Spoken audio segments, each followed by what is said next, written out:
I hit start. Hey, it's the Redeye stream number 151. You should know better, and you know who you are. Everybody's making videos about you, but I'll go ahead and man up and call you out. Mundane Matt, you should know better. Shame, sir. And the thumbnail for this video will be that shame lady with the bell from Game of Thrones, because shame. You should have to walk your fucking penance. I might not like the people you flagged. I might not support them financially. I might not even think their content is good, as I said. I really don't care. How dare you mass flag people because they hurt your feelings, but they didn't break terms of service? Fuck you and the horse you rode in on. On a general scale, this has become a real problem, even within the YouTuber community, but more likely on the social justice side, where they coordinate efforts to take down certain YouTubers because they don't like their content. I'm looking at you, Christy Winters. You know what you did to Sargon. Come on. Can't we just all put our ideas out there without fearing the lynch mob? Did you Don't you think that's a little ridiculous? go, can't we all just get along? Did you really just play that card? Can't we all get our ideas out there without fearing the lynch mob is what I was trying to say. My kids started talking in the background, so I got distracted. But no, why we can't get along. I get that. We'll put out opposing videos all the fucking time. That's our jobs. But really, do we have to mass flag people? Do we have to really go that low? Oh, let's be real frank here. First of all, when you're flagging somebody, it's because you're trying to silence them. Okay, that's what you're trying to do. Even if you're flagging them for saying, look, I deserve this. Like, for example, if you're arguing with them about them using proprietary content, okay, you're trying to silence them, or at least trying to take them off. All right, or gain something from it. So when you're flagging somebody, whether it's a false flag or not a flag, you see reasons for it. You see that somehow you're going to gain from it. When you're false flagging people, all right, you're just trying to silence them. You are just going out of your way to try and censor them. You've now declared yourself, I am the censor, all right, and I'm going to try and silence it. Well, no, and to continue with the Game of Thrones theme here, if you cut out a man's tongue, you do not prove him a liar. You only prove that you're scared of what he has to say.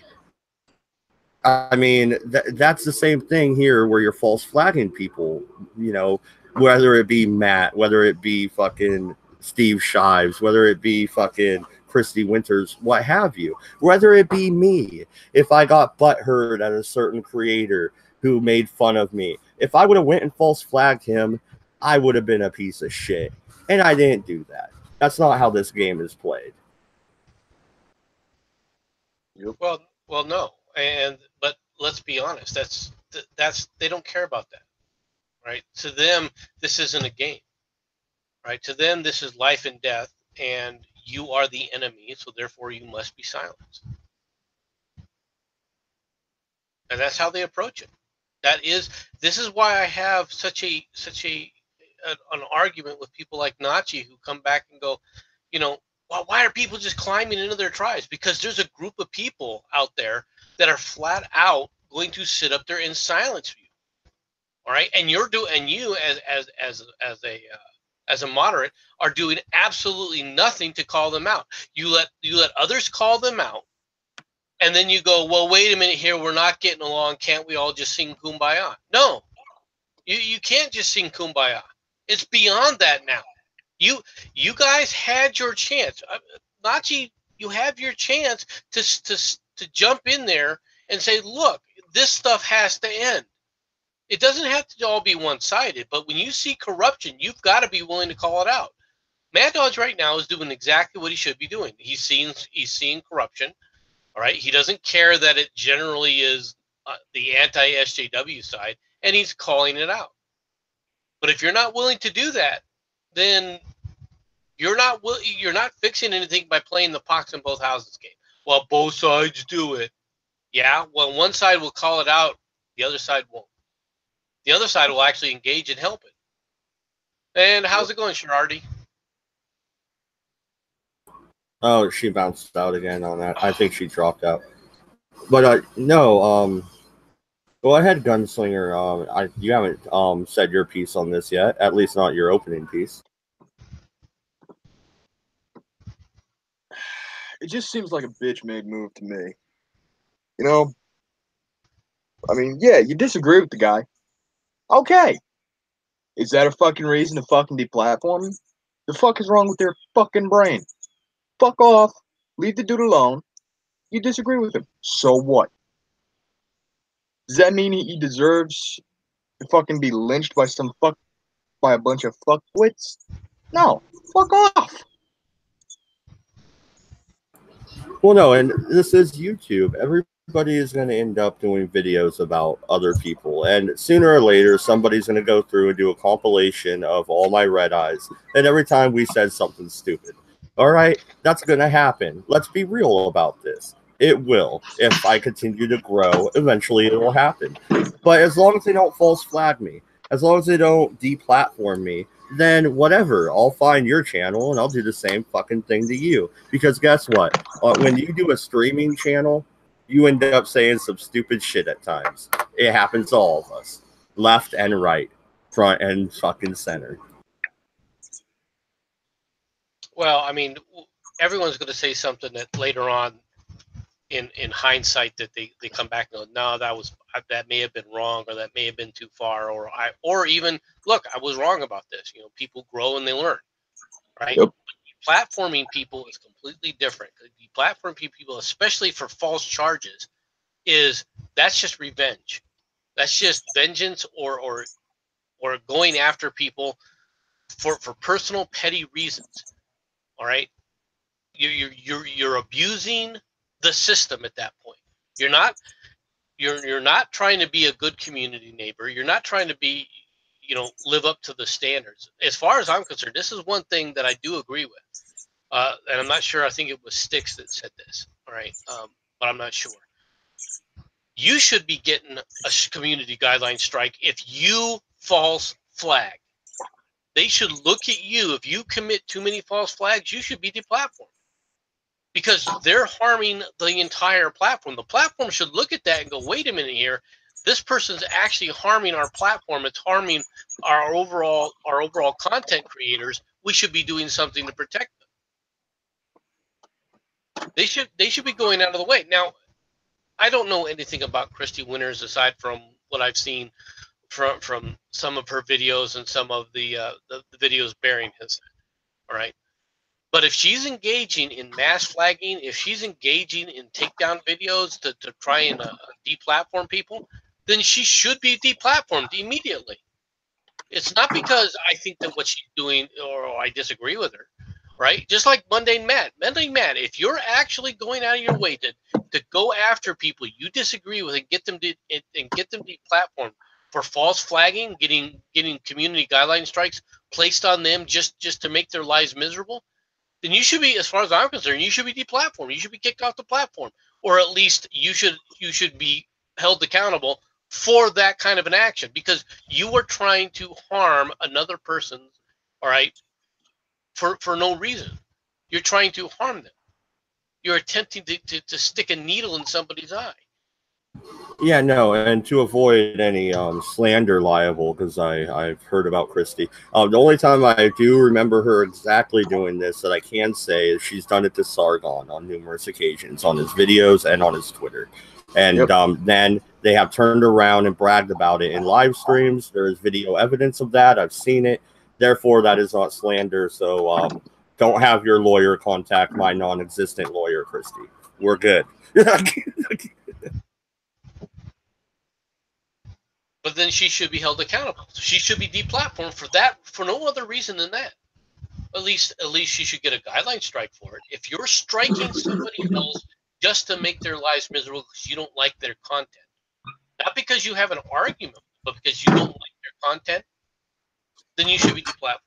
If you take action against another person and false flag them, you should be paying the consequence.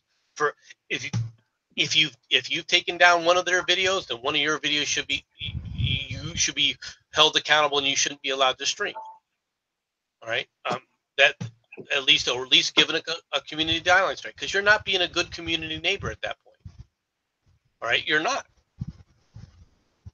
That's the whole purpose to create this, right? Isn't that why they say that there's neighborhoods and that's why there's communities? That's why they call it a community guideline strike. Well, if you can't be part of the community, if you don't want to be part of the community, don't be. God, could you imagine living in the real life version of the political community on YouTube? Holy shit, that would be horrible. I'm one of the people that said that, hey, listen, don't forget, I'm one of the people who said that ostracism, I would bring back ostracism. So you're saying our neighborhood would be segmented or segregated, you know? Segnated? What the hell is segnated? That word didn't come out right. Today, Mad Lib? I haven't even finished my first beer. That word just didn't come out. But he has started drinking early. No, I believe that if the community as a whole has such a problem with you, the community as a whole should have the right to get rid of you, and they should have the right to ostracize you and kick you out of the community and exile you from the community. Yep. I would hate to be there in that neighborhood where they're like, okay, all right, guys, everybody gather up. We're going to put rocks here. You know, it's going to be old fucking Athens democracy. Whoever gets voted off, you know, you got to leave for 7 years. That was the rule, right, in Athens? Get voted off the island. Yeah. I believe it was 7 years. Yeah. So, you know, Christy, you got to go. But, hey, in 7 years when the YouTube community has totally moved beyond anything you say, you can come back. Yep. If it takes 7 years, it takes 7 years. Some people wouldn't even recognize it. You know, some people they'd be happy to sit up there and go, and they would start their own little community. But no, I do believe that if you're going to create false flags, now if you're flagging somebody for doing something wrong, all right, for violating the community terms of service, okay, I have no problem. But if you're false flag, if somebody says you violated community terms of service, and that person gets a community guideline strike, and then upon review, all right, they say no, this person didn't violate community guideline strikes, then okay, if that person didn't violate the community guideline strikes, then the person who said that they did falsely should be given a community guideline strike. Yep. You know, if you're gonna issue, if you think there's an issue with somebody that you're going to give them a community guideline strike, then by God, you'd better be right about it. Yeah, I think it should be a very rare thing. I think Daddy 05 got taken down. That was correct. I believe some of these other channels that other people were talking about, I don't even want to point out the big P word, those type of channels, those are struck down, and that's correct. Some of these channels, like the music videos, I've seen some points brought up. How can you allow these rap videos where a bunch of people are shot and then strike down a political or news commentator for showing a video of a cop shooting somebody? How do you play both ends of that? I mean, one is actual news that really happened. The other is somebody's artistic expression, which violates your community guidelines. I don't understand. Well, technically it doesn't, because it's art. The rap videos, it's technically art and no one's actually dying in it. But the news, it's somebody actually dying. But I believe the TOS says depictions of violence, which means they would assume it would be like movies and art, depictions, not necessarily just pure violence. I'll have to go back over the TOS to make sure, but good luck. It won't get any fucking easier to read.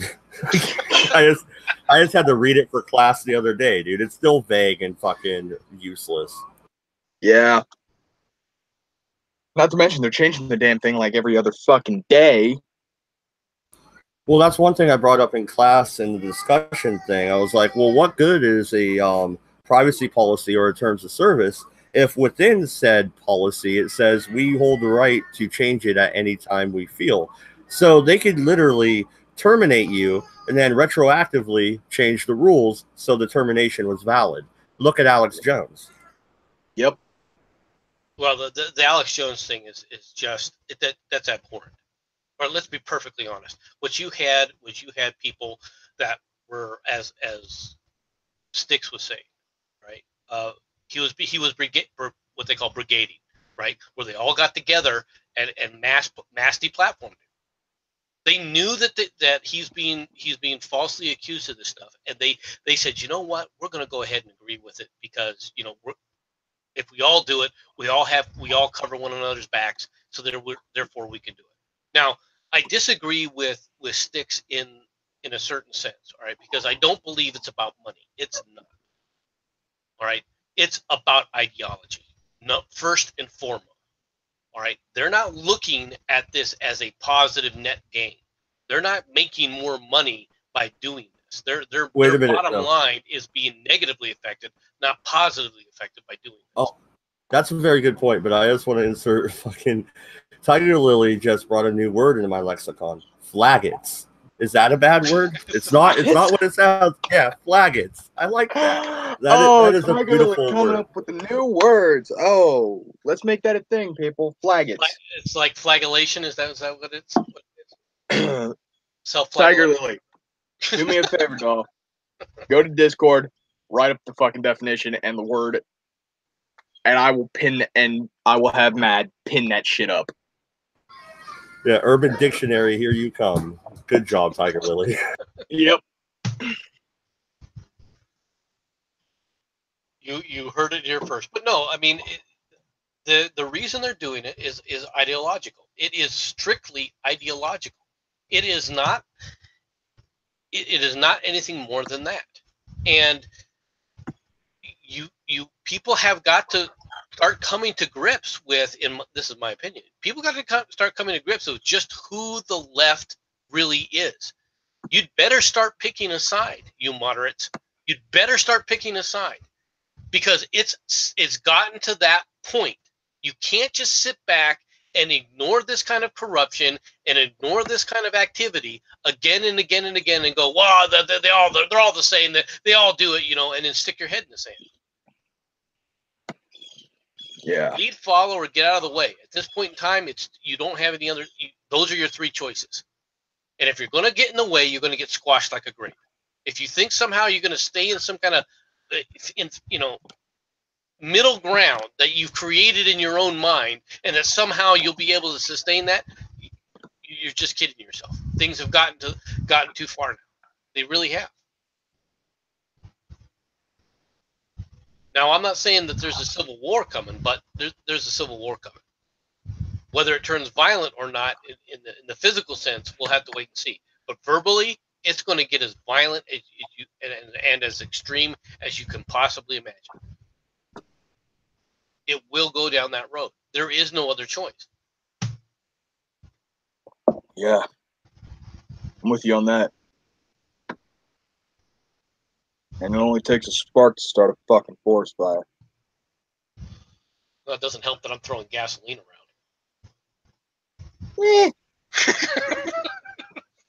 It's more like kerosene.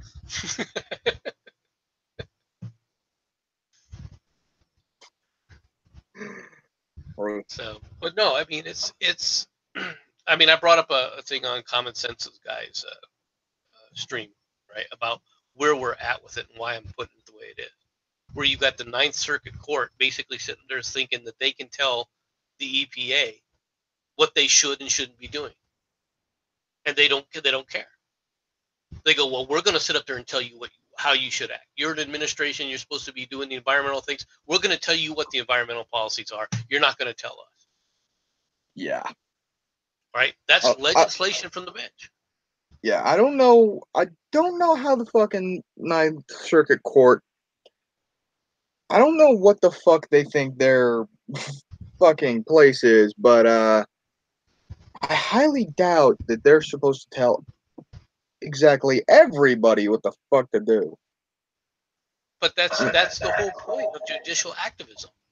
They've given up the pretense. Let's be perfectly honest. They've given up the pretense of being actual justices. They're going to sit up there, and as long as they can figure out a way to take a case that has come to them and they can then legislate from it, they will. Yeah. That's their entire goal. And they will allow things coming to their court, all right, on whatever specious basis that some leftist has come up with that says, this is the reason I'm bringing this up. I have a case here. Just so that they can legislate from the bench. It's fucking sickening. It is sickening. There's no reason. I mean, take a look at the immigration case that got thrown out recently by the Supreme Court. What was the reason the Supreme Court threw it out? Lack of standing. They basically, which is an accurate statement. This case never should have gotten even to the federal court. The federal court should have thrown it out immediately and said, "You have no standing in this case. Goodbye." Yeah. Right? This is how nuisance lawsuits are getting into the court system, and the reason is so that it allows these justices to legislate from the bench. Yeah. And it's a downward spiral, and it's out of control. And like moderates, I know that you say, well, socially I'm liberal, but I'm fiscally conservative. Well, you better realize what you're saying when you say that you're socially liberal. What you mean is that you think it's okay to legislate from the bench. That you don't want a legislature, you don't want a Congress, you want to be dictated to. That is what you're saying to me. That is what I'm hearing when I hear people say that. You don't have the time or the effort to actually go through the legal process, to go through Congress, to go through your representatives. If your representatives don't immediately do what you want, you're going to run to the court and sit up there and have them adjudicated against them. All right? And they're going to legislate from the bench. That's what you mean when you sit up there and say that you're socially liberal. Yeah. Some people just don't understand what the hell is worth fighting for these days. That's not necessarily true, MC. I could be socially liberal on some things and not on others. I mean, seriously, I don't necessarily believe that the Ninth Circuit Court can just do whatever the fuck it wants, but I believe the state of Oregon has every right to nullify a federal law, which it has done. No, it doesn't. You can argue about that all you want. Well, we argue on the very fundamentals of the union, sir. We argue on the very fundamentals of a republic. And you were wrong about that, and that has gone all the way to the Supreme Court several different times, and you're losing it. You can't you either have a nation or you don't have a nation, and whether you like it or not, all right, Oregon is not its own freaking nation. It doesn't have the right to set its own immigration policy. It doesn't have its right to sit up there and defend its own borders with military force. Yes, it does, and that's why we have the Oregon National Guard. The Oregon National Guard is directed by the freaking federal government. Which it shouldn't be. It should be the states-ran militia. Well, you get a militia and you say we're going to sit up there and defend our borders as a militia and we're going to set up our own immigration policy. I want to see you try and institute it and see what happens. Well, no, and that's when you set up the militia and actually try and enforce the fucking federal immigration goddamn laws. You get fucking just got called a bigot and a piece of shit. down in Arizona doing that exact thing. Exactly. The Minutemen get shot down all the time and fucking called pieces of shit because they're doing what? Creating a militia, which is written in this fucking Second Amendment. Are the federal government going to protect it or not? We have a federal system, and that federal system has oversight and jurisdiction. Yes, it does. I didn't say it didn't. I said it's shit. Well. Oh, you two are fucking insane. I'm guessing we agree on that. I'm guessing we agree on that part. You have a federal system. The federal system, believe it or not, is the final say. Whether you like just it because or not. The federal system is enforced by force of arms doesn't make it correct politically. Ignore laws because you don't agree with them. That makes you no different than the freaking leftists, which they come back and say, well, let's legislate it from the bench then. We have our justices. Our justices say, screw you. So the legislator, the one in my state, unfortunately, doesn't necessarily go my way ever, but it is the closest to me. Who am I beholden to in D.C.? Nobody. I don't know them. I've never even been there. I don't disagree Come on. with you, but they Why are would I your trade? representative, Why would I and trade you've one got to tyrant get them 3,000 to miles away change your 300 representative's tyrants 1 mile mind. away? If you don't like it, change your Patriot representative's quote, mind. by the way. Mel Gibson there. Change your representative's mind then.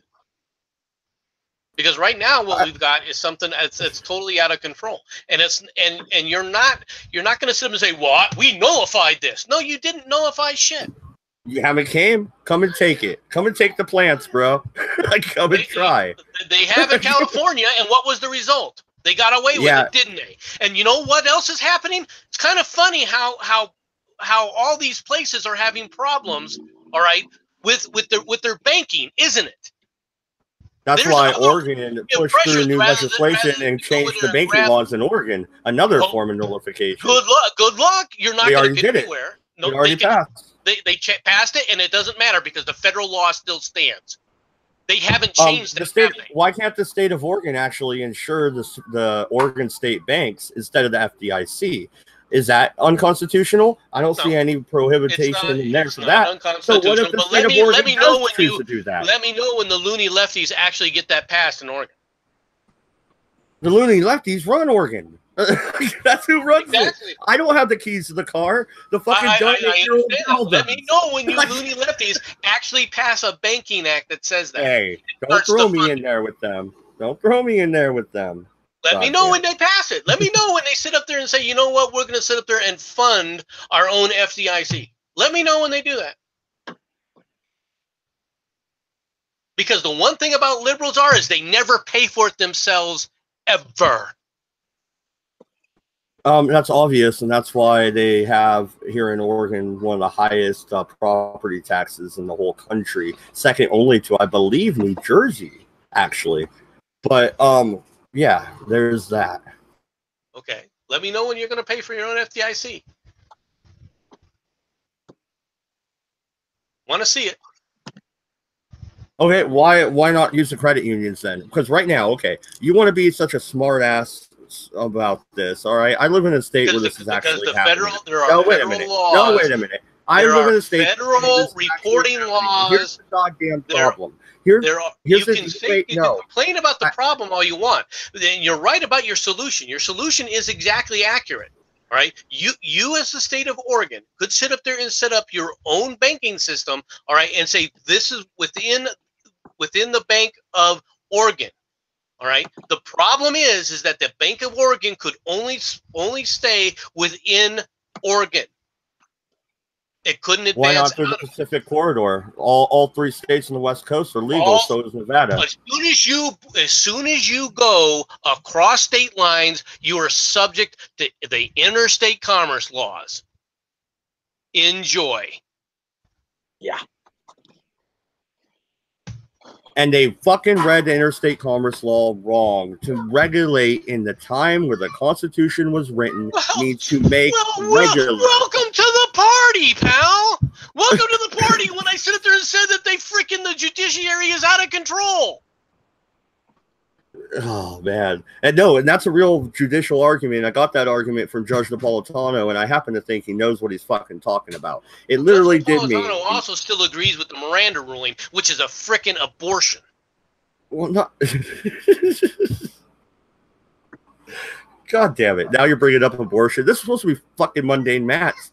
Like, that was the topic. Well, you're not far off. Anyway, as I ponder that, continue, boys. I think we beat that to death, didn't we?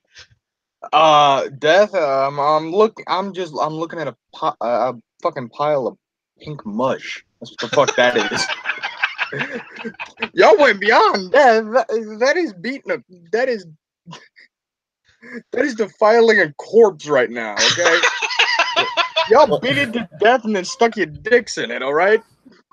We haven't smoked it and put it up for sale for food yet. God damn it. No, MC and I will go back and forth like that quite a bit here on the Redeye stream. I think people happen to like it, but who knows? But I don't know. To wrap that back around, well, these justices are sitting there and writing their own fucking laws. Well, isn't YouTube doing the same thing pretty much, but on a corporate level to its own creators, the people that created it? Because now they want to suck the dick of CBS or fucking Fox News. And instead, they're cutting ties with people like PewDiePie, who actually created the goddamn platform and made them the little bit of money they are actually making. Isn't that a crying shame? It is, but I need to digress a little bit. Moondog. They have already gone to the point where they talked about the National Guard, and it's gone to the Supreme Court. Supreme Court and the funding for the National Guard comes from the federal government, and therefore it's subject to federal rules and regulations. All right, it is not in and of itself, all right, a state militia. That has been because they back in the 1980s, a certain individual in the state of Massachusetts named Dukakis attempted to prevent the National Guard from being called up and used in federal service, and that went to all the way to the Supreme Court, actually fairly rapidly, and it was immediately shot down, and it wasn't a close ruling.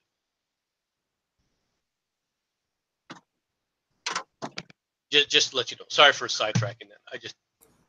Well, no, you were actually on the subject you guys were talking about when I got back, which I do enjoy arguing state versus federal jurisdiction with you, because there are some cases that you fucking probably like the case that came out of Montana where they said, hey, we'll make all the fucking bump stocks and fucking lowers for the AR-15 and the whole motherfucker that we want. Your gun laws be damned. We'll do whatever we want. If we want to issue fucking fully automatics, we'll fucking do it. And why? Because we're going to build them inside the state of Montana and we're going to sell them within the state of Montana. Therefore, your federal fucking commerce clause can go eat a dick. And I like that argument. And I was like cheering when I heard that actually fucking passed, at least the hurdles that it has so far. Well, the court system when it comes to how the gun laws are at. I mean, I've been against a lot of the laws when it comes to the guns anyway, right? Because I personally don't think that if you can, I personally believe this: if you personally can build something, right? If you personally can build it, then there shouldn't be a law against it. Right? Amen to that, brother. If you sit up there and build it and you keep it within yourself, then that's fine. Now, I don't agree. I understand the sale. But if I build myself, in my opinion, a minigun, all right, which I've got the knowledge to do it, right? Then there shouldn't be a law to prevent me from building the minigun. You ever want to come up to Oregon in the Cascades? I have a good spot we could shoot said minigun at. And we're a constitutional carry state, so you might get a couple weird looks, but we'll be good. But a minigun is not exactly very effective. Those things go through a lot of rounds really quickly, and it's very hard to get on target with that damn thing because it goes through the ammo so fast. Well, you know what? There's this one argument that I really like. I could hear your speakers bad there. I even back away from my own. You realize you can slow down the rate of fire. You don't have to make it go 5,000 rounds a minute. You can drop it to 50 or 60 rounds a minute. Yeah, you could do a burst, But what I always thought was really interesting about the gun laws is they keep talking about assault weapon this, assault weapon that. You can own a cannon, right? You can own the shell, you can own the explosive cap, you can own everything. You can go out and shoot your cannon. What if I had a cannon mounted in my fucking car? You think I could fuck some shit up with that?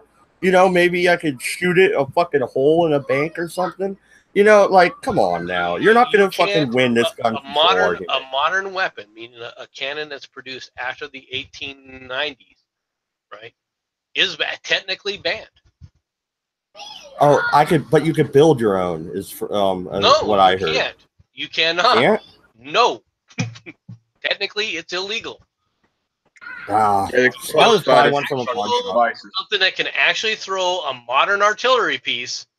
Technically, you have broken the law because you built something that they say you shouldn't be allowed to build. And this is where I have a problem. If you can personally build it, then you should be allowed to build it. Now, that doesn't mean you can sell it.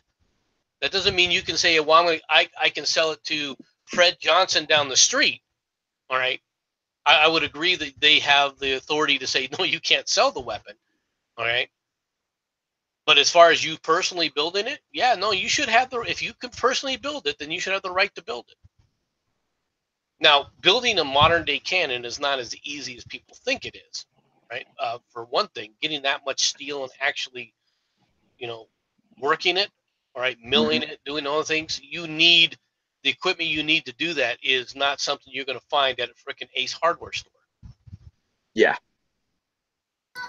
But no, but if you knew a blacksmith, you could probably cast a fucking cast it in 2 pieces or whatever. Or, I don't know exactly how they do it, but you would be hard pressed to actually cast a modern cannon because of the kind of pressures and stuff that those things utilize. To actually get, especially a smooth bore, you might be able to, if you get the right equipment, be able to mill it enough. Right? Well, you're acting like I'm saying a modern one. I'm saying a reproduction of an old one, but that actually shoots. I'm not saying I want a mortar fucking tube hanging out my fucking Jeep Cherokee. I'm saying, what if I had an old school Civil War cannon? Don't you think I could fuck some shit up with that? And they're legal. You can own them. Yes, you can own. Come on. If it's before, like I said, if it's before 1996 is what it is. You'd have to look up the law. If anybody wants to buy a cannon, look up the laws first, folks. But I believe it's 1896. You can own what they consider historical pieces that are before. So I could already see it. The Amish brigade rolling up on their fucking horse and buggies with the cannon behind it. Like, it'd be great, dude. Those cannon are going to fire, old shot and ball. They're not going to be firing modern. Oh, I'm going to put fucking, just a bunch of odds and ends in there. It'll be like a scatter gun. The shit's going to fuck everybody up, dude. Like, I'm kidding. I'm not really going to do that. This is not a call for the Amish rebellion. I'm joking, everybody. The Amish rebellion. Damn. It's so sad in today's era, I have to actually say. Well, I don't think the Amish can hear you anyways. I don't think they have computers. Well, so, maybe somebody... Even if we were calling for the Amish rebellion, I don't think it would happen. MC, send the carrier pigeons. I mean, the chair is against the wall. The chair is against the wall.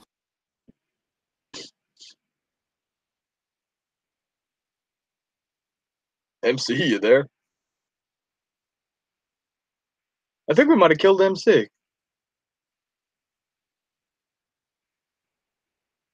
Guys? I'm still here. I had to take a phone call real quick. MC, are you there?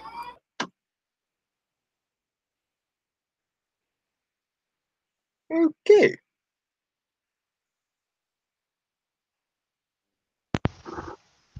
Okay, can you hear me now? Yeah, we can hear you. Okay. Sorry about that. I just got a drop in my internet. That's really wonderful. I wonder why I'm having problems. But no, since we're on the topic of guns, we got some 2A news from Third Circuit Court. I believe it's the Third Circuit. They said that open carry is a constitutional right.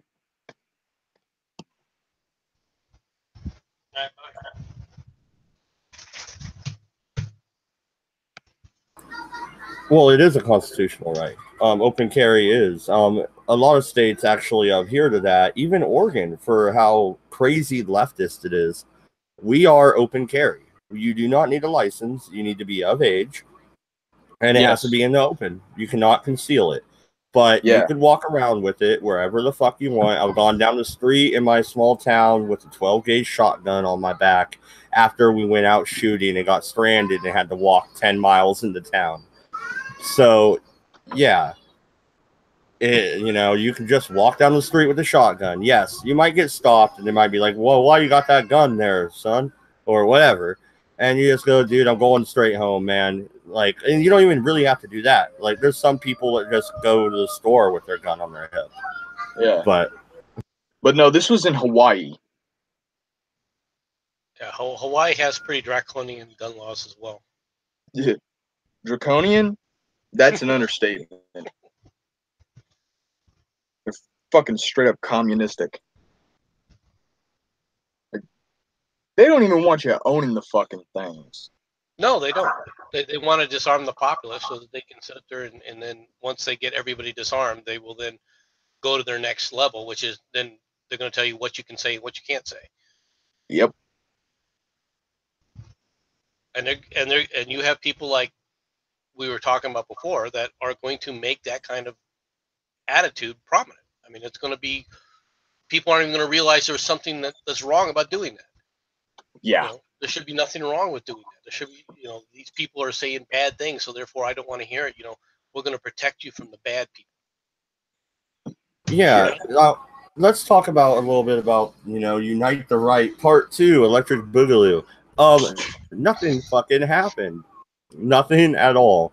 I think there was 30 people that showed up for Unite the Right on their side, and they were drowned out by everybody else in the middle of DC. There were so many cops that if something did happen, they were gonna get fucking ran over by fucking cops on horseback, dude. They were out there in lines on horses and shit. What, and nobody even knew what they were protesting. I haven't even really read much about it. It literally was a nothing burger. Don't you think that's a good end to the alt-right? Do you think now they could just go home and go away? Or is that... I don't mind the people realizing that the quote-unquote alt-right is just a small little tiny segment. But even before in Charlotte, I don't think that they were really all that large. Right? I think the vast majority of the people that were there that were on the quote-unquote right on the right, as they described them on the right, were just there to try and defend the Confederacy and the Confederate statue. That they weren't necessarily a bunch of frickin' Nazi bigots. Right. The problem is that take a look at what Antifa is saying about it. They're basically claiming, look, we scared those pussies off. They're afraid to come out now. It was a successful. Our violence was a success. That's what they're telling themselves. Yeah.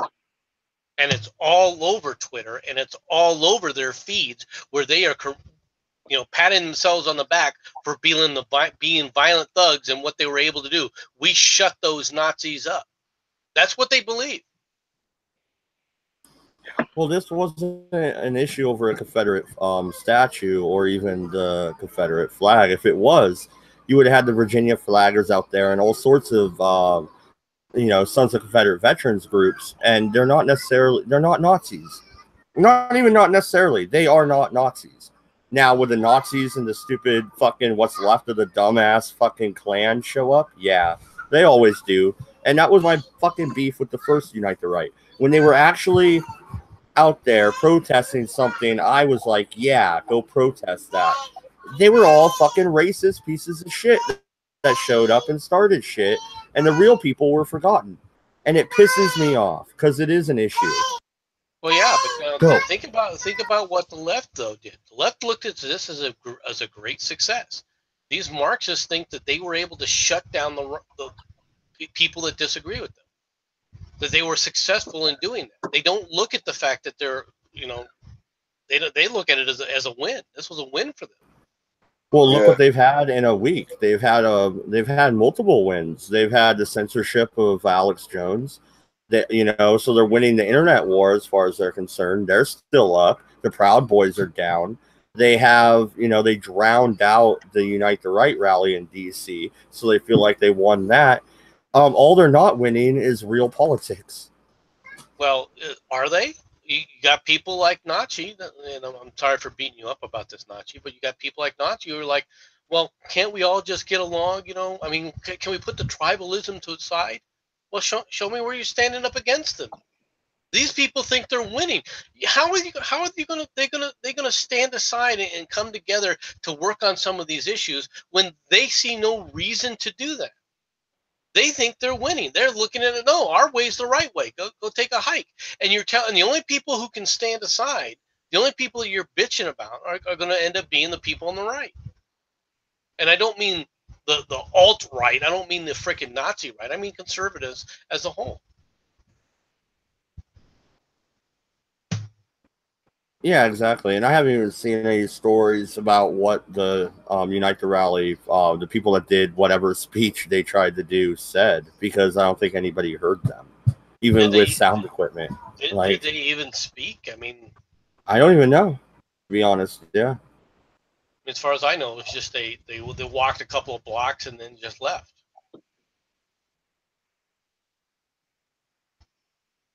You know, And eventually this whole thing with Antifa is going to turn to bloodshed. it will. I agree with you. I mean, Antifa attacked freaking camera crews, a couple of different camera crews. Yeah. One of, and nobody says. No, you see anything in the press about that? Nope. There You was an don't see NBC jack crew. shit from them. There was an NBC crew that got attacked, and there was also another crew where they basically cut the guys. You know, they actually physically, all right, cut the guy's freaking audio cord on the camera. Yep.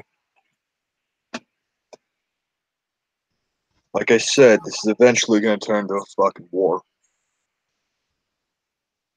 Well, maybe not a war, but eventually someone's going to get a big couple of either one or both of the sides is going to think, oh, I got a big dick. Let me grab my guns. Oh, they've got their guns too. Well, that happened in Portland. One of the guys on the right, or whatever, the alt-right, decided to shoot somebody up in Portland. I think that was one of last year's protests, though. That happened quite a long time ago, but yeah, that has happened. We gotta figure a way to put a stop to this shit. It's gonna get far worse. Trust me, it's gonna get far worse because the moderates still think that somehow they can play a pox in both houses and stick their head in the sand. The thing is, what I've been noticing is, the far left have got pretty much got the media. They've got a lot of academia. You're starting to see rebellion within academia now. I mean, look at Jordan Peterson, but the majority of the public, the man on the street, the power base for any political movement really is starting to wake up to this sort of bullshit and is moving further right. And I've got a sneaky suspicion that trend is going to increase, and it's going to take the power base from underneath these loony left people. Because once TV and movie makers and other like entertainment industry people realize where the public is going, they're going to go there as well. Otherwise, they're going to lose their livelihoods. Yeah. I don't think that they're going to recognize it soon enough. Yeah, I really don't. This sounds kind of bad, but I honestly don't think they're going to see it soon enough. You might be right. They'll resist it. They'll resist it to the bitter fucking end because they're stupid. They're fucking stupid as hell. But this is gonna get a hell of a lot worse before it gets any fucking better. And you know, I might not like these Antifa assholes like at all. It don't mean I want to see anybody dead. Well, I understand you don't want to see them dead, but that's going to have to happen. One of the things that I would point out to people, if you don't understand what happened, take a look. Really do a little bit of research, right, into Nazi Germany, right? Take a look at how the Gauleiters and how the newspapers, right, reacted when the Nazis took over. Okay? He's another one for you to look at. They weren't stalwarts of freedom of expression. They went right along with the regime. Now, when the regime became overly excessive and started hitting certain ones, then some of the papers, but by then the rest of the papers still just fell in line. They still stayed silent. There wasn't a guy there with a gun holding it their guy's head, all right, until the very end. But for the most part, those papers agreed and capitulated to everything the Nazi regime did. There's something that happened during the rise of the Nazis that I wouldn't be surprised to see happen with the crazy left in the Western world today. The people who got the Nazis into power, the brown shirts, you know what happened to them? Yep. as soon as the Nazis got into power, they killed them. They got rid of them. Get rid of the useful. Decapitated their leadership in the Night of the Long Knives. Yeah, get rid of the useful idiots.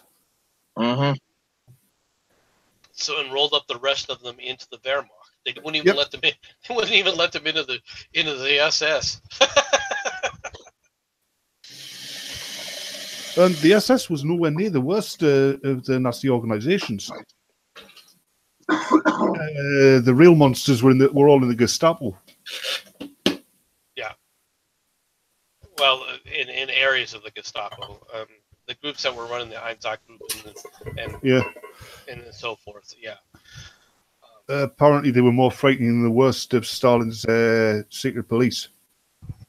I wouldn't say they were worse. I mean, they're pretty. It's pretty. There's a lot of commonality between them. I mean, let's be frank. Goose stepping uniforms, iconography. Well, no, MC. When you get mad at the moderates and you're saying that this is all coming to a head, you're not saying pick one of the two extremes, right? Because I'm a libertarian. Neither of these two extremes do I agree with. I have my own side in this. I have my own horse in the fight, or in the dog in the fight. But what I mean by that, more than anything else, is you got to be willing to stand up immediately and call out corruption immediately. Right? Yeah. And you, wherever it is, you've got to say, look, this is corruption. And what you're going to find at this point in time is that the vast majority of the corruption is on the left. And the reason for that is because it's not being called out. The reason you have to get out of your way and constantly hammer on the left is because if you're not doing it, no one else will. You know the mainstream media will not call out the left. And you also can be quite comfortable in the fact that they will call out any kind of corruption that's on the right, even if they've got to invent it. Here's the thing for you. Ultimately, if the left wins or the right wins, mainstream media will win, irrespective of which side wins. Well, not anymore, because they chose a side. You got to remember that the mainstream media, the mainstream media chose a side, right? And their side is the Marxist side. Now they've been on that side for a long time, so it was natural for them to choose that side. But they've now openly thrown away any idea of objectivity, and they said, no, we're going to be on the left. Which is the first time in anywhere outside of Nazi Germany it's ever happened in the Western world. Yes. That is very true, and that's what's more troubling than anything else. What really bothers me is there's too many people who don't even recognize it. They just kind of like go, and that's the problem. Well, here's a question. Because most of us were born and raised in a time when you could actually trust the mainstream media to a certain extent, when most of what they reported was actually news. I'm sorry if I'm talking over you there. I'll shut up now. No, or you believed you could trust them. Now, in this age of alternate media, you know better. I believe that has a big part of it as well, after talking many times with MC about this, where he has shown valid points where even back when I was growing up and I thought Peter Jennings was telling just facts, he wasn't. So, go ahead. When were you growing up? I was born in '84, so late '80s and '90s. So you're 10 years younger than me. I will say this: Jennings, for all of his other flaws, right, was still better than many of the rest. Right, Peter Jennings was a leftist, right, and he did slant the news, right. But that's nothing in comparison to what some of the other ones are doing. At least he felt embarrassed when he was asked, if you're a journalist and you're in the woods and you see soldiers of your nation getting ready to get attacked by a group of the other nation, do you warn them or not? He at least felt embarrassed to say, no, I wouldn't. But I mean, sorry, go ahead. Yeah, no. So here's my question. Let's say Donald Trump wins re-election. Okay, the next 4 years play out the same way the last 4 did. I know we still have a couple ahead of us, but the next 4 years play out the same. Now you have whoever the Republicans put up versus, again, another Democrat, maybe, they seem, you know, the walk away movement's gaining steam. The division in the country would be even worse at that point. So wouldn't that election be a good one for a third party to maybe come into power, not totally, but maybe win some seats in the Senate and the House and maybe the presidency, with such a fractured country beyond all recognition at that point? Because if it plays out the same way the last two have for the next 6, then we're going to have some issues in America, and they're going to be every summer out on the streets, not online in a live stream debate. I hope to God that the next election, the Democrats don't get into power in the United States, especially the way they are now, because if they do, kiss the US Constitution goodbye. They would get rid of it. That's been their goal the entire time. That's one of the things that people, when I yell at people and the moderates, one of the problems is that, and this is also a problem for people like Sticks. And I mentioned Sticks positively a couple times. Well, now I'm going to do negatively. Sticks does not understand who these leftists are. He does not understand that their goal, all right, is the destruction of the Constitution. He doesn't actually believe it. He kind of like flirts with it here and there and thinks about it, but he doesn't actually, he can't bring himself to actually accept who these people are and what their real goals are. Now, you can quibble about a lot of things, but you cannot argue about the goals of the left. And he also misunderstands the fact that while moderates may say that they don't want that to happen, they're perfectly willing to let it happen. They will do nothing to stop it. That's where the problem is with the moderates. Well, I consider myself a moderate, and something that important was in danger, I would try and stand up and do something about it. Well, you would, yeah. But that's not what I mean by the moderates. I'm talking about the people who right now are walking around going, can't we find some middle ground so we can work on these other issues? Your priorities are out of whack. These issues, you want to work on the wrong issues. You're too busy worried about, oh, well, this person, their fees are, they're not getting the fair shake here. And we got problems because healthcare is so expensive. All of that's true, but all of it is immaterial to when it comes down to, yeah, it would be great to work on those issues, but it's too late to work on those issues right now. We've got something else that has to be worked on first. Yeah, I understand that people are suffering. I understand people are having a bad time with a lot of different things. But you know what? In order to fix that, we have to fix the country first. We can't be looking back at this little issue or that little issue. And the left will play on that. The left constantly sits up there and throws, oh, look, we're going to talk about homosexual rights here.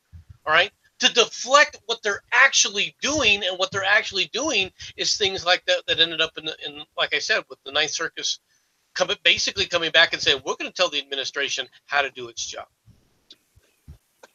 You don't have an administration of what you say. No, it's our decision. We get to decide, all right, what the administration should be doing or shouldn't be doing.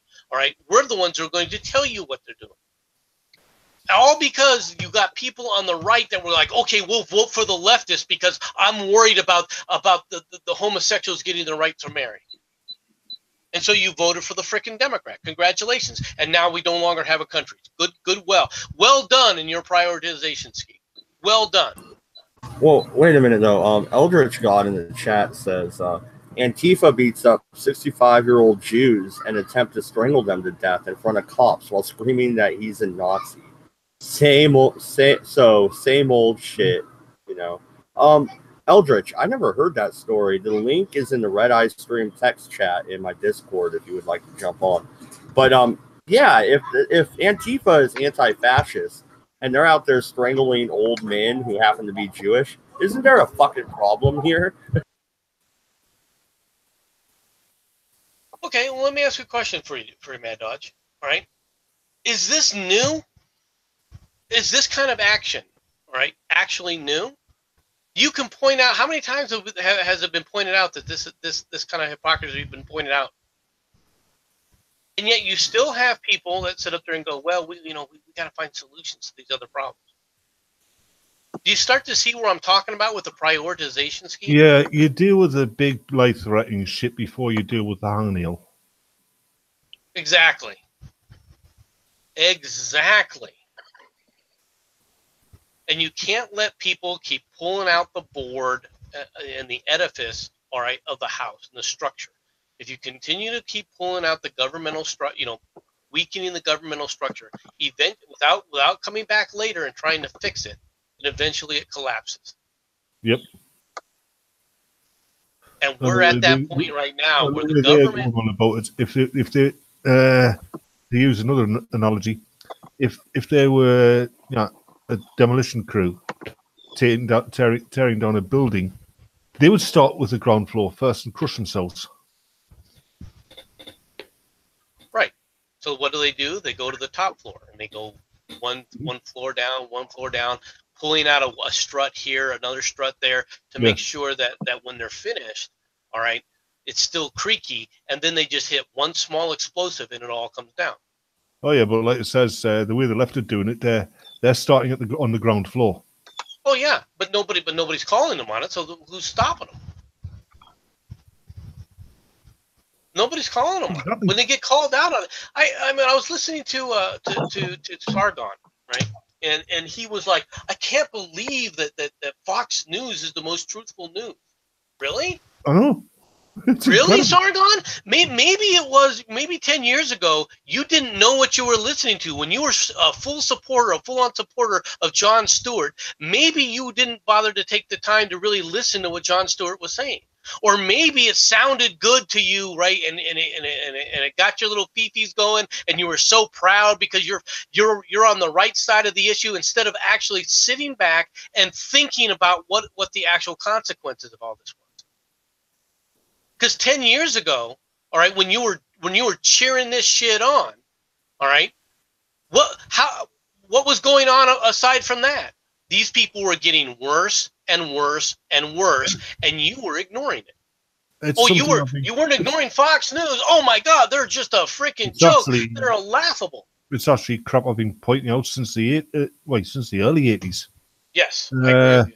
I mean, it's something I know. Yeah, it really did start in the 80s, and it started being noticeable in advertisements of all places. It was obvious. It became very obvious in the 80s if you were really paying attention to it. Yeah, I mean, in the early 80s is when it started to become so obvious it was hitting you in the face, unless you were just intentionally turning a blind eye to it.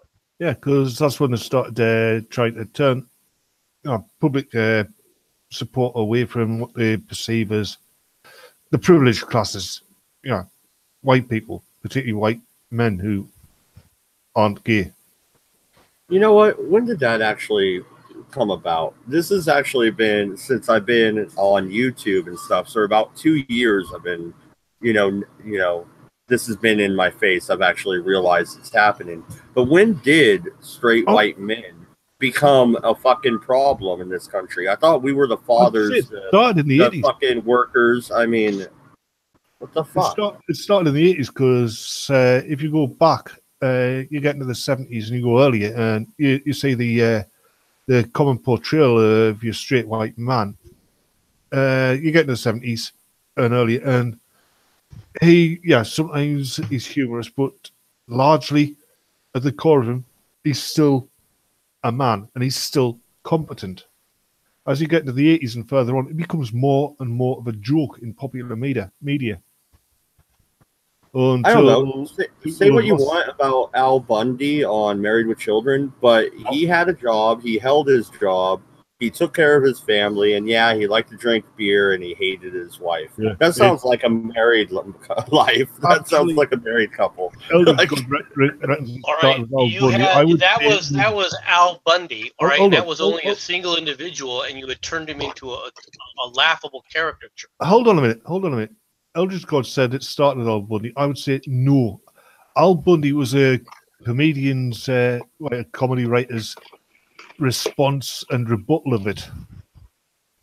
Because you notice most of the time in Married with Children, Al Bundy somehow got what he was after in some way. I mean, he might end up as a butt of the joke at the end of the show, but somewhere along the line, he got what he wanted.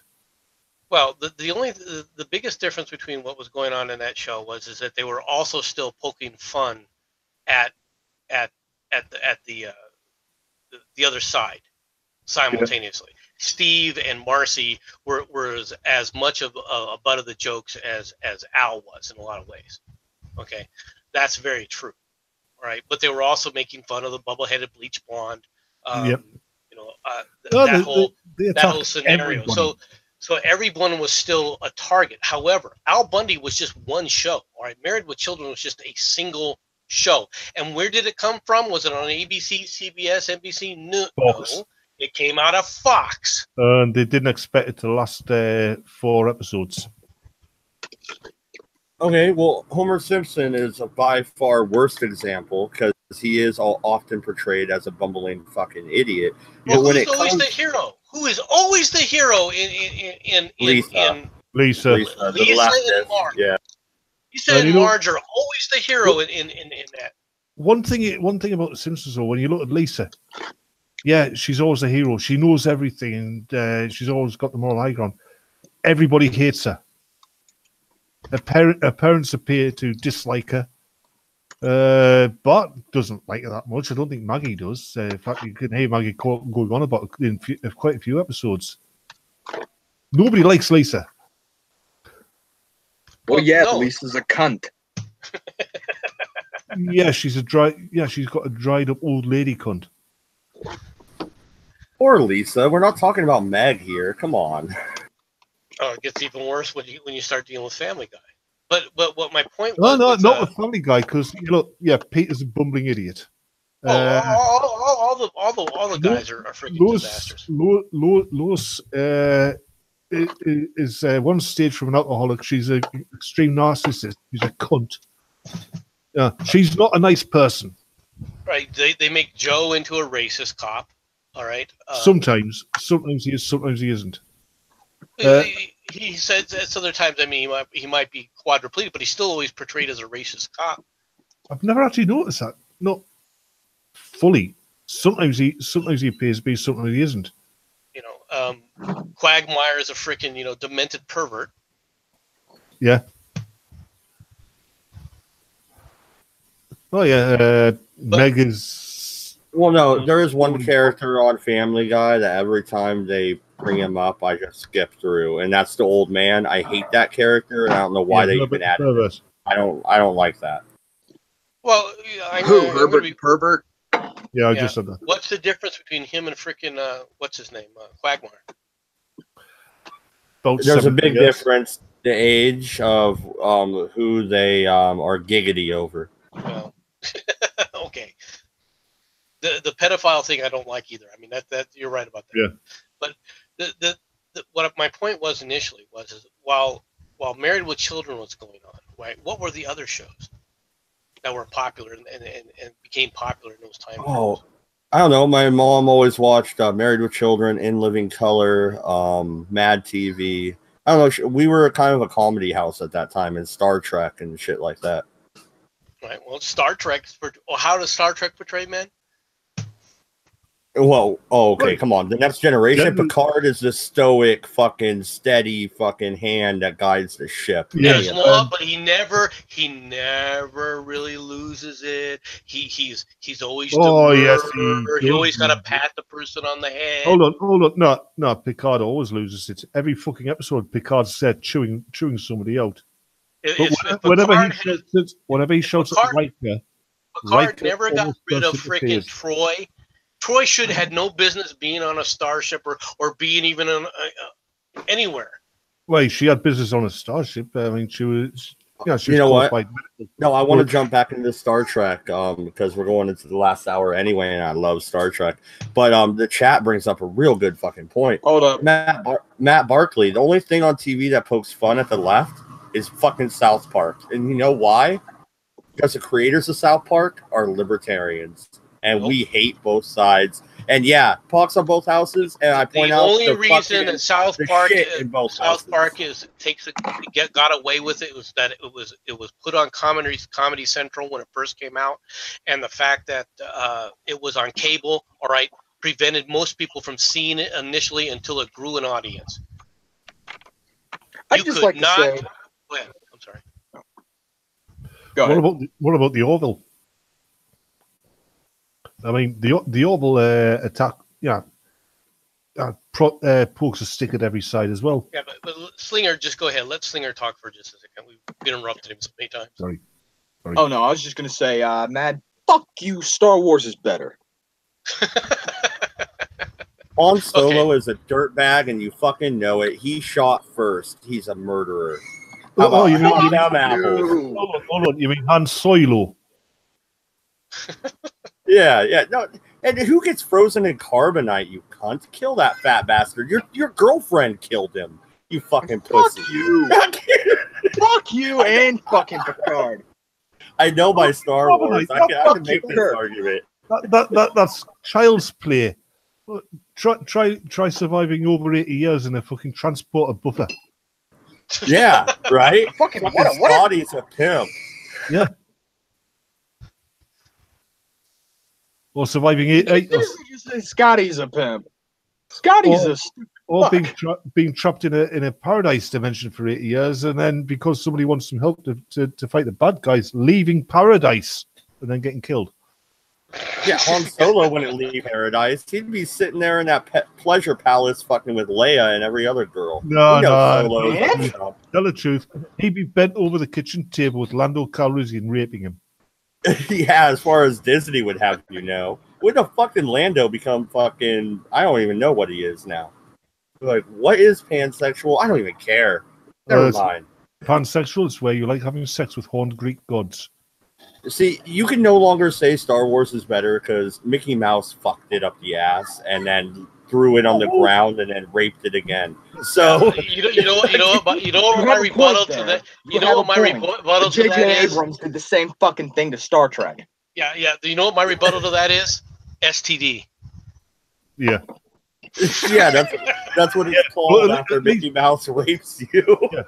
Even on STD though, you'll never hear, "Oh, Luke, I am your father." Oh. Fuck you. That is a good Mickey Mouse. I like that. Yeah, don't worry about it. I'm sure Super Burnham will come and freaking save the day. Take up your weapon, young Skywalker. Feel the hate surge within you. Strike me down. Oh. Well, I can see Daffy Duck as Obi-Wan. I'm just saying they should make a cartoon version, not Clone Wars, but I mean a Mickey Mouse. Daffy Duck. If Daffy Duck was anybody, he's freaking that freaking Yoda Muppet. If Daffy Duck is anybody, he's fucking here with Star Wars. Daffy Duck is Darth Vader. No. Donald Duck is Darth Vader. Oh yeah, Daffy Duck is a fucking Warner Brothers, not Disney. Yeah. That's all the same.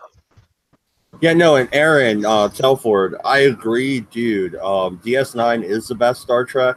Yes, I do like Enterprise. I enjoy the last 2 seasons of Enterprise. I like it. Good. The original series was far superior for its time than anything that's come out since. It's one thing that is said apart of every Star Trek series, apart from Enterprise, STD, and Voyager, is that for the time they were made, I'm stressing that part, they were quite scientifically accurate in both fact and theory. Well, in both fact and hypothesis, I should say. I thought they. Well, no, exactly, and they actually inspired a lot of people that would later join NASA. That's quite great for a TV show. Yeah, Star Wars can't really claim that, but I'm not going to pick on Star Wars anymore. I'll leave it alone. But speaking of DS9, I think it's far superior to the original series, and I'll name you 2 episodes off the top of my head: Duet and In the Pale Moonlight. Match me on those. Match you on those? Okay. Let this be your best. Let this be your last battlefield. And well, the world is hollow, and I have touched the sky. Balance of Terror. You will not find a better freaking episode than Balance of Terror. Now I understand. I do agree. I do like In a Pale Moonlight, but it doesn't even come close to Balance of Terror. Hey, especially within the context of when that took place and how that took place. I'm telling you now, it's not even remotely the same. Like I said, for the world is hollow and I've touched the sky. Who mourns for Adonis? Yeah, City on the Edge of Forever, and which were unique. those are Dave, unique episodes. Dave right? the Dove is one of my favorites. I look at Pale Moonlight as a powerful episode, but if you take a look at a powerful episode, all right, then you can't frickin' beat Balance of Terror.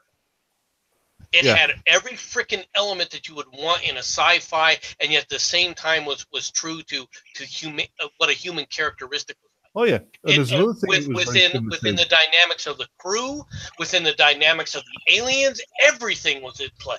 Like, don't get me wrong. I agree with everything you said, but there's something else that had a hell of a lot of elements from a submarine drama. Yes, it was a submarine story, but it was still. You're right. But my two favorites from the original series are Who Mourns for Adonis. I mean, the drama. I mean, the sheer emotional drama from start to finish of it. Coupled with the science fiction and a bit of fantasy as well. The only reason I don't do that, I don't put that one up there, to be honest, is only because in order for them to really do that storyline justice, it needed to be extended by another episode. Yeah, apparently, really did, and because then you could have done a lot more with the development of the girl who starts to fall for Adonis. Yeah. Or fall for apparently, according to the original script, she at the end of the episode in the epilogue, McCoy was supposed to have found out she was pregnant. Yeah. See, I mean, there could have been a whole. They could have increased the dynamic there. The fact that it was a single episode caused rushed. Okay, well, I'll move away from the single episode then. How about an entire season? I give to you DS9 season 6. Maybe even season 7, the Dominion War. That story arc is amazing. When DS9 stopped being episodic, it came into its own. But there's a science fiction show out there which beat DS9. Babylon 5. Yeah. I disagree. I've seen Babylon 5. It's shite. It's shite. DS9 is way better. No, I disagree. Hey, Ben motherfucking Cisco. I can say this right now. Babylon 5, the first 2 seasons of Babylon 5 were, from a sci-fi standpoint, were probably the best sci-fi that I've seen. Yeah. All right. It got a little tedious with Sheridan. All right. And I don't know if it came into its own with Sheridan, but that's just me. To an extent, yes, but at the same time, but it got away from sci-fi. Not sci-fi, but the storyline became all about Sheridan, right? Rather than the context of the. Now, granted, they had already developed and done the development work on Jakar and Lando and so forth. And you had your favorites. You had those moments of interaction. Well, that's my favorite scene here. Yeah. What do you, Viacuda? What do you want? What do I want? I want to see your head on a spike. And when I do that, I'm going to smile and wave like this. As a warning to the next 7 generations. Yeah. I want to look at you at the eyes and just wave like this. That's the same guy who didn't want to shoot the horse and fired the gun at the end, give it a heart attack. Yeah, and then you have Bill Mummy did an awesome job at Lanier, and so there were from a sci-fi standpoint, the characters and everything were very, very, very good. And yes, Cisco, don't get me wrong. I mean, you can't diss Cisco, but there are elements with Cisco that just drive me absolutely crazy.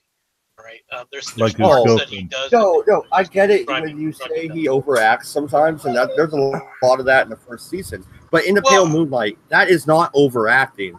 That is just In a Pale Moonlight is an awesome episode. I'm not saying that it's not an awesome episode, but you asked if you compare it from a time frame standpoint to Balance of Terror. I'm sorry, it falls short. You know, I think the best DS9 episode for me was Beyond the Stars. Real quick, a little recap of that one. I don't remember that one. He's trapped in some kind of pseudo 1950s as a struggling science fiction writer. Oh, that was a good psychological thriller. I didn't like the racial undertones that they went with, to be honest. But that was his creative choice. Actually, the actor, he He insisted that be in there. It was quite true at the times, though. Yes, but when they expanded and did it again, but with the riots. If you notice, when they did that then, it was a good story. It was entertaining. If they did it now, they'd be slamming all this racial stuff in your face and say, "Look, this is your fault. This is your fault. This is your fault." Whereas they didn't back then. It was well written. Okay, that episode I didn't mind nearly as much as the one that came after that, where the Bell riots, where he was the terrorist. Yeah, where he was holding the people in the bank hostage. That became ham-handed and a bit ham-fisted. And when I think of that episode, I always think of them as a pair set. And I should, but I do.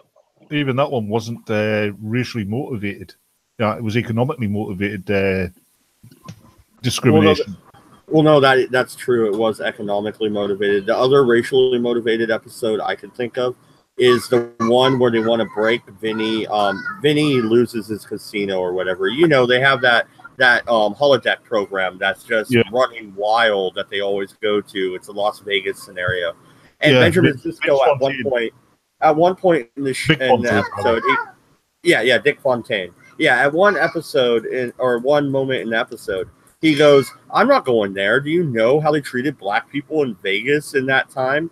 And she's like, "This is a holodeck program, and Dick Fontaine's not like that."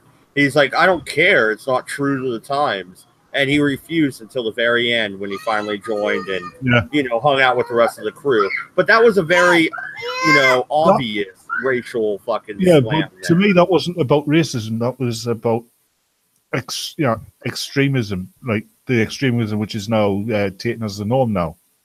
Yeah, and he was getting pulled up for it, and showing how stupid he was for it.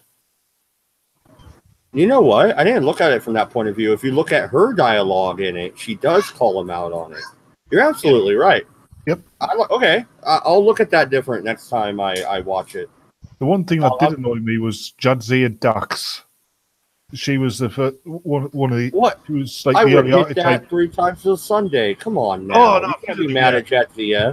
She was the archetype for the feminist female character that's followed, because she was always just as good or better than the guys around her. And I mean, how many times did she beat Worf in his own fucking training simulations and stuff like that? She knew Klingon opera better than Worf. Well, let's be fair here, because I could really dig deep into Star Trek. Let's be fair. Curzon Dax was the Federation ambassador to Kronos. Therefore, he was immersed in this culture. He would know how to fight. He was a man too. They would have challenged him many times. If you know anything about Klingons, then you would know that. Yeah. And then also, he was involved in a blood debt, which later comes through, and Jadzia has to follow through on it. But something that has also been pointed out in Next Generation is a good component of the Klingon martial arts is physical strength. If you're not strong enough, you'll never be as good as somebody who's stronger than you. And there's no way Jadzia Dax is anywhere near as strong as Worf. Well, we don't know how strong she's basically the same strength as humans. We make that assessment simply because, but we have no reason for making that assessment aside from. I'm going from when they were introduced in the Next Generation. Yeah, I'll be honest with you. I tend to agree with you overall. She wasn't a total Mary Sue, but she was a bit of a Mary Sue. All right. The character did have a lot of saving graces. Yeah. I liked her bitchy sense of humor. No, the chat asks a really good question. Let me actually quote. Let's see here. Who said it? Very Dead Horse.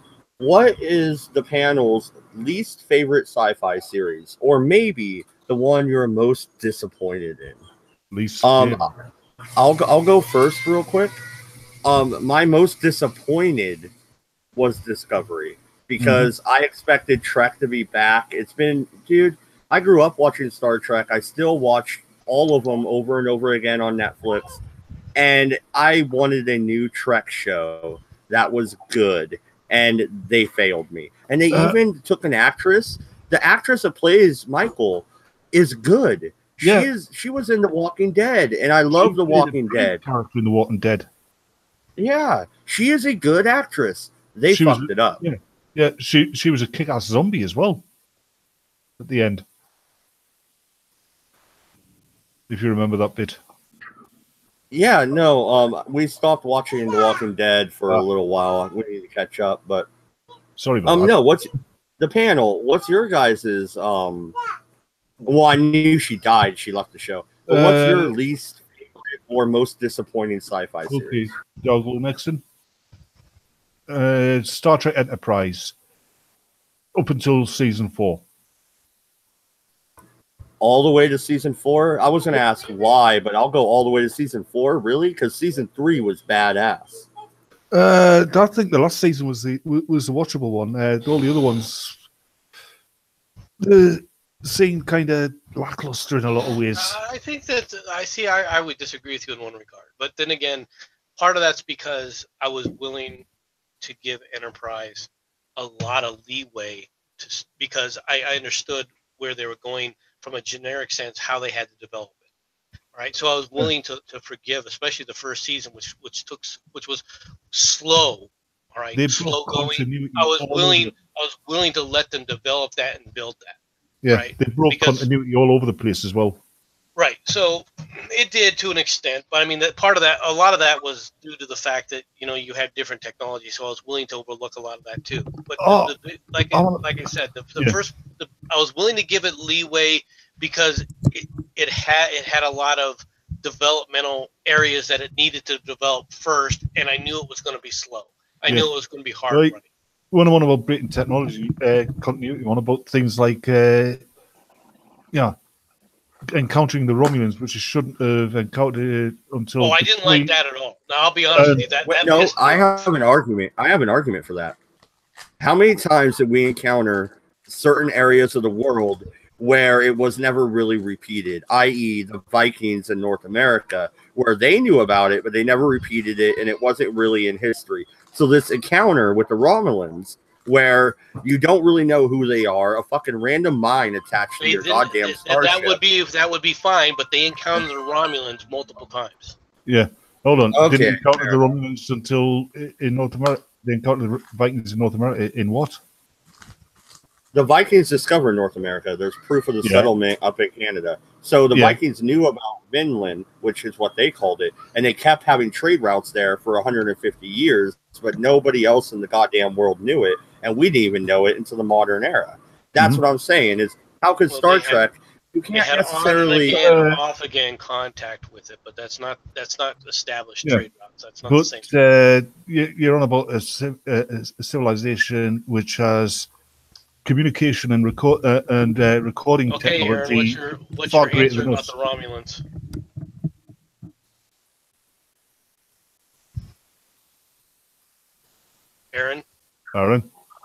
Aaron's on in here. That's Eldritch God. That's in here. Yeah. But I can give Aaron the link in chat.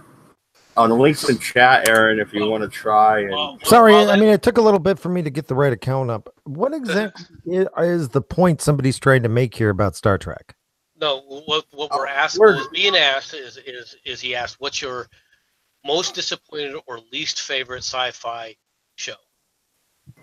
I'm going to go with Star Trek, Star Wars, Doctor Who. They've all been infiltrated by social justice warriors. Oh, you're modern iteration. Right, just so the modern incarnations of all those episodes.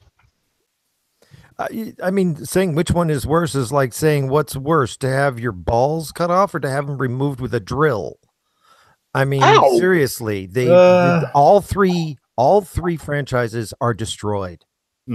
I mean, there's you can talk about the nuance of how it's been destroyed, but it's like, do you want us to use this knife or do you want rusty dental tools that are on fire?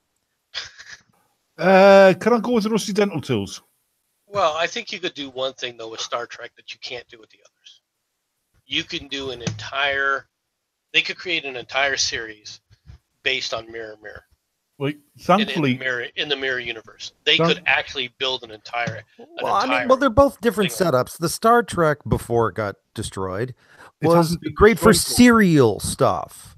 Star Wars never really lended itself well to the serial format. They tried with the cartoon Clone Wars.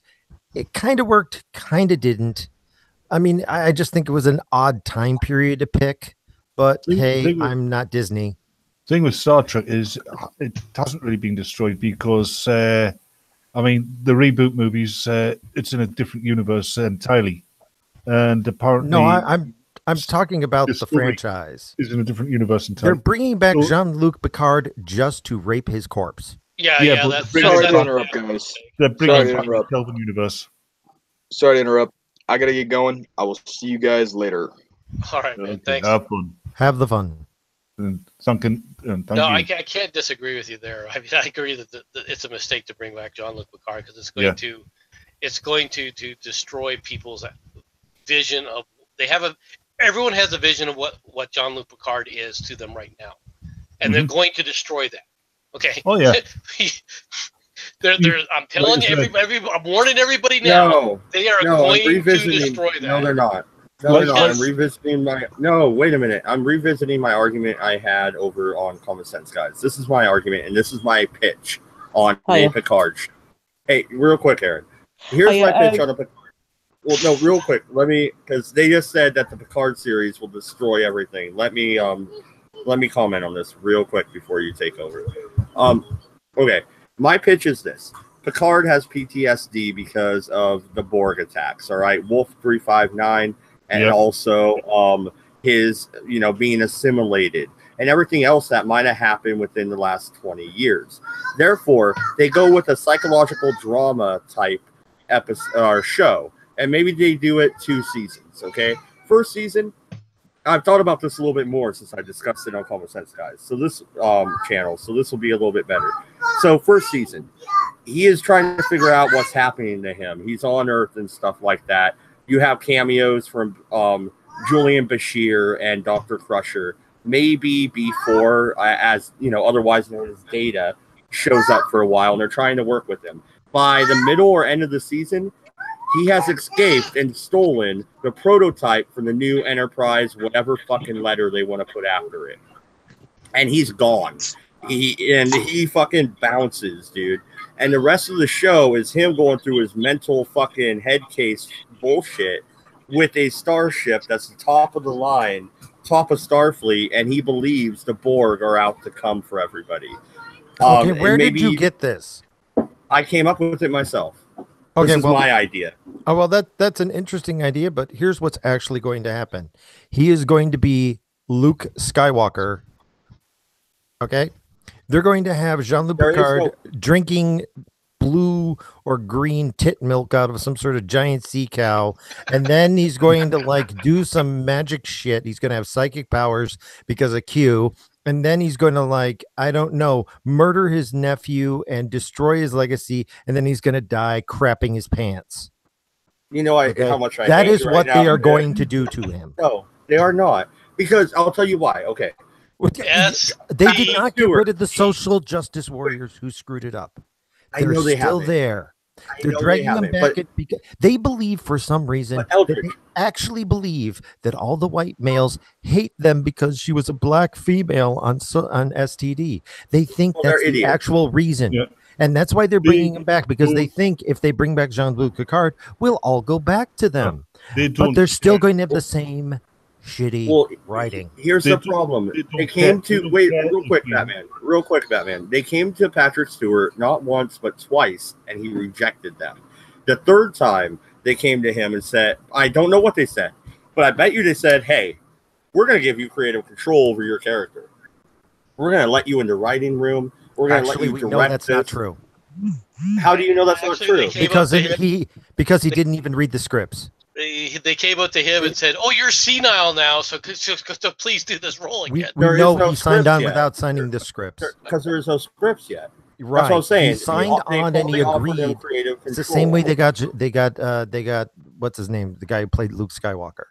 He signed on. He's contractually obligated to play Luke Skywalker for 3 movies, and there's no way he can get out of his contract. Yeah. What I said about the Picard series, it's actually something that has been stated. It takes place in the same reality as the rebooted movies and Star Trek Discovery. It's in the Kelvin universe. No, that has not been stated for sure yet. Wait a minute. I'm pretty sure that's what's going to he did not. No, he did not. Hold on a second, here, guys, because Aaron, his announcement. Well, I understand. We'll get to that again, but I want to hear what Aaron's response is about the Romulans in Enterprise. Hi, thank you. Hi, everyone. I'm Aaron. Nice to meet you all. It's been a while since I've seen most of the episodes from the original series, but I remember the episode Balance of Terror pretty well. And there's a key bit of dialogue that Spock says when he's given the shipwide briefing, or somebody says it, either way. The point is that the humans and the Romulans had a war going on, which established the neutral zone, but humans and Romulans never saw each other face to face. They saw each other's ships, but they never saw each other face to face.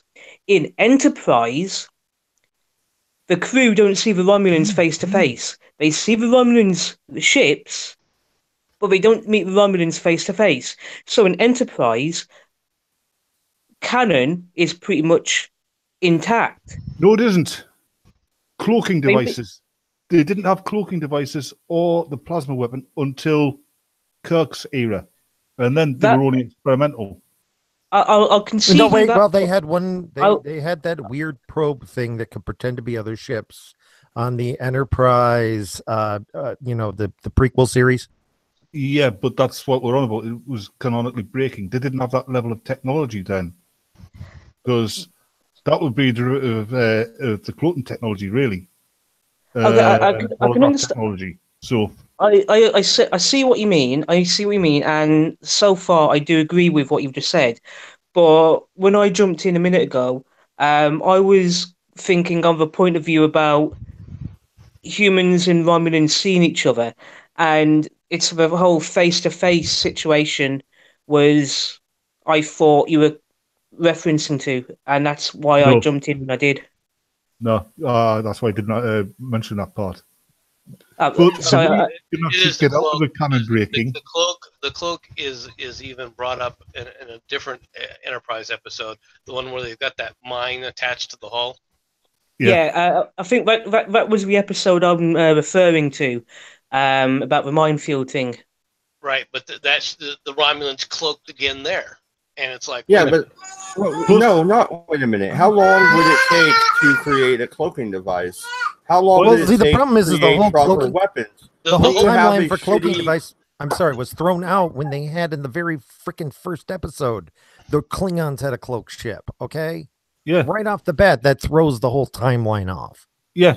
You're right. You're right there. The Klingons got the cloaking device from the Romulans during the war. The thing is, the way you can get out of it is say that the entire show, Enterprise, took place in kind of a temporary timeline because of the temporal Cold War.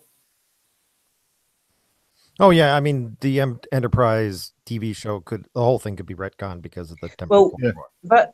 That's why I always thought the Suliban had their cloaking device, because when you see the episodes where the Suliban are talking to that mystery hologram guy from the future, there was a theory going around, if I remember correctly, that he was from a future version of the Romulan Star Empire.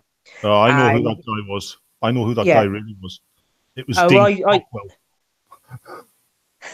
Okay, well, I never got that far, but the theory was that that's where the Suliban got their cloaking technology from, and if you take it a step further, if that guy really was a future version of the Romulan Star Empire, then is it really that unreasonable to think that he might have slipped the Romulans of the past some cloaking technology, even a prototype? Well, no, and when you look at Enterprise, the series as a whole, don't you have to take into account the Time Wars? So obviously things are going to be kind of messed up a little bit, almost like the Mandela effect conspiracy theory right now. Which is one of the reasons why I really dislike that part of. I never liked the temporal war aspect of Enterprise. I never did. I've got another thing. This is silly, but I'm going to put it out. I don't like their explanation for the Klingons, why the original series Klingons look like humans, and the next generation. What my idea is, Klingons originally started out looking as they did in the original series, and then there was this rare sexually transmitted disease cropped up, which, if they recovered from it, they ended up with this weird pasty-shaped head. And that's what it is. It's an STD. That's why they never. That's why Wolf says they never talk about it. Well, that explains the Klingons of the STD series. the Klingorks. Because you don't remember, Wolf says yes, they are Klingon warriors, but it's something we never speak of to outsiders. Because I love that explanation for why the series had different looking Klingons, from like the Klingons who had a relief map stapled to their forehead to the Klingons who were just kind of weird looking, with Fu Manchu mustaches. I think any of you so that the Klingon, seriously, Joe, I think you should have left it for the original Klingons look close to humans, and then later on they became what they are, but never explain it, because that kind of mystery keeps people coming back. Do any of you follow a YouTube channel called Lore Reloaded? No, I haven't seen that one. I do. Yeah, well, I've been following him for about 3-4 months now, and he's a really decent channel. He explores the lore of Star Trek and everything like that. Like most of us here, he's not a big fan of Star Trek Discovery, but he started a couple of videos where, if he could rewrite Star Trek Discovery to make it better, this is how he'd do it. And I think one of his first videos on that was talking about the Klingon problem, which I found rather interesting. I liked that. So if you were interested of how another Star Trek fan could potentially make the disaster that is Discovery better, then go to Lore Reloaded and just check out the appropriate video and see what you think. I saw that one. It wasn't bad. One of my would be... Oh, no, real quick. Absolutely go check out Lore Reloaded. I'm not sure if he's still subscribed to this channel, but he was for a while. He's not much into politics anymore, so he might have unsubscribed. But he was kicking around the chat during a Star Trek only, themed show we did. So yes, I know Lore. I'm in his Discord.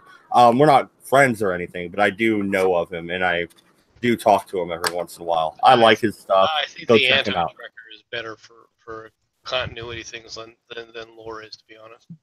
Oh, Anti-Trekker is great too. I'm subscribed to both of them. They're part of my Star Trek channels I watch.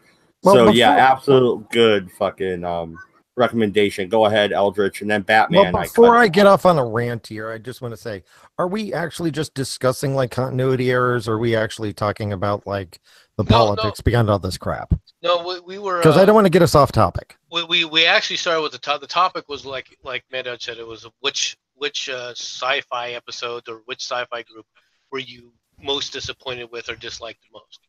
And we got to Enterprise, and then Enterprise devolved into this because of the continuity issues. So that's why we were talking about the continuity issues. The problem is all three franchises, in my opinion, Doctor Who, Star Wars, Star Trek, they've all been infiltrated by these people who got control of the franchise and said, hey, I'm going to use this platform to pull shit out of my ass and throw it at you. Right. And if you don't like it, leave. They use the franchise as a platform for their politics.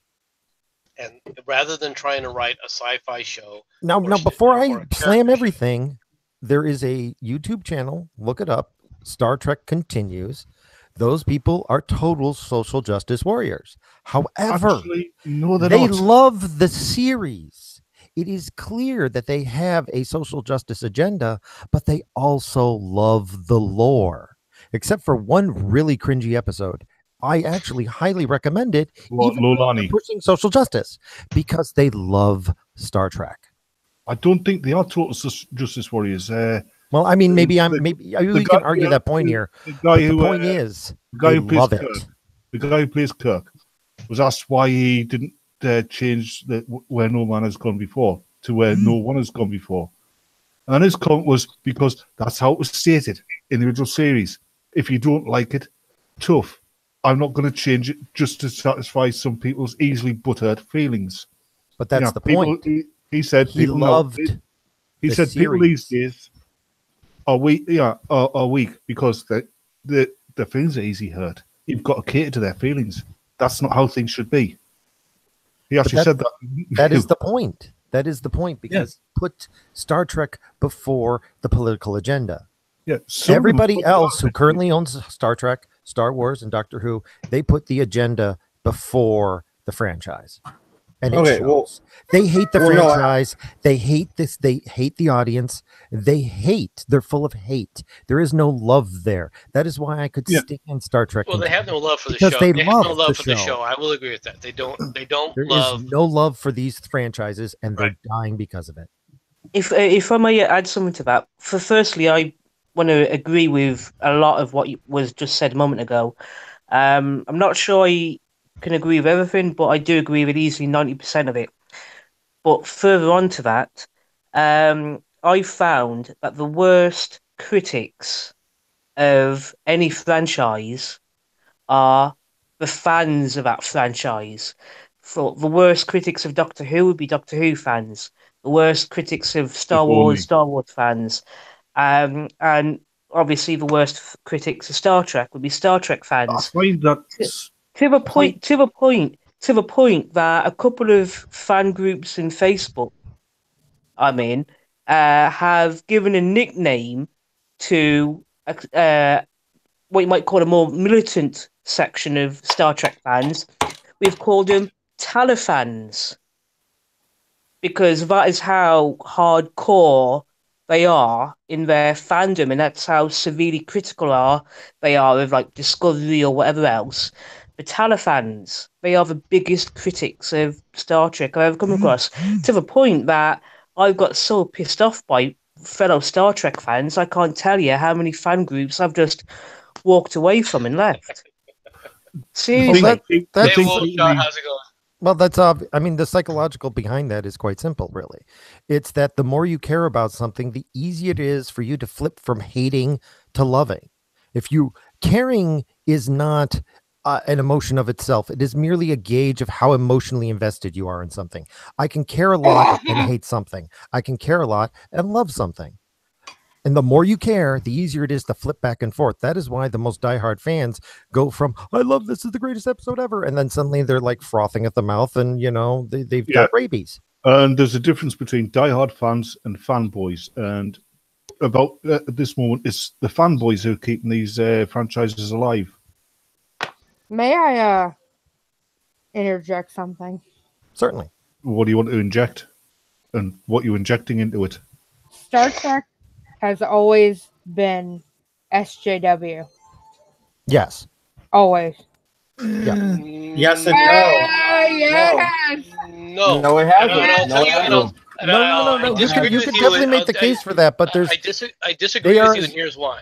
All right. Okay, I understand. I understand that there are aspects of what you would consider an agenda from the writing perspective, etc. All right. But the difference now is that agenda, all right, is primarily at the forefront. It's before even writing a good storyline, all right, or even a realistic storyline from a sci-fi perspective. Well, I think the best way to look at it is they're two different strains of social justice warrior. The first social justice warrior, the Star Trek, they actually do love everybody. They actually want peace and love and happiness and, the whole hippie yay come up motherfucker crap. Yeah, these are the people who, when they got the civil rights and they got the equal payouts and stuff like that, put down the protest banners and went and got jobs.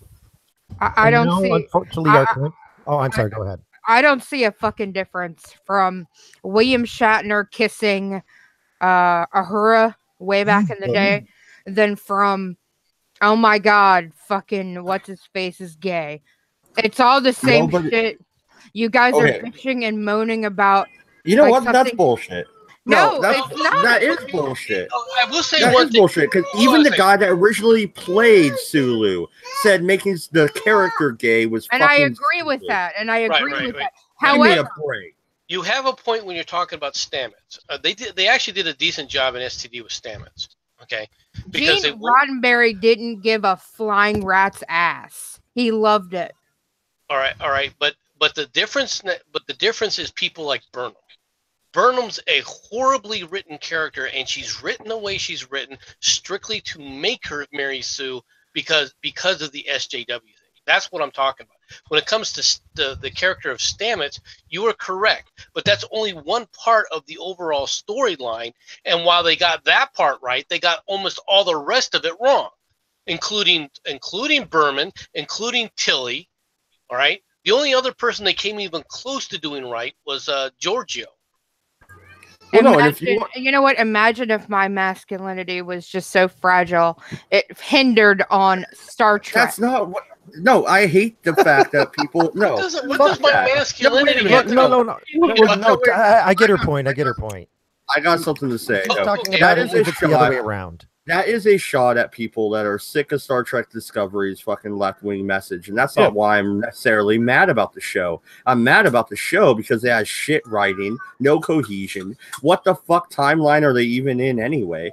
And it's a fucking stupid show. You know what I'm mad about? The show. You know what? Not their politics, Wolf Shot. God damn it. You know what I'm mad about? No, they automatically because we don't want to Let her finish. I can't finish my rant on my own show. I let MC finish. Fuck. Then finish, Grandma. No, it's fucking bullshit because that's what they come back with is every time is you're a racist fucking homophobe. That's why you don't like Star Trek. Fuck off.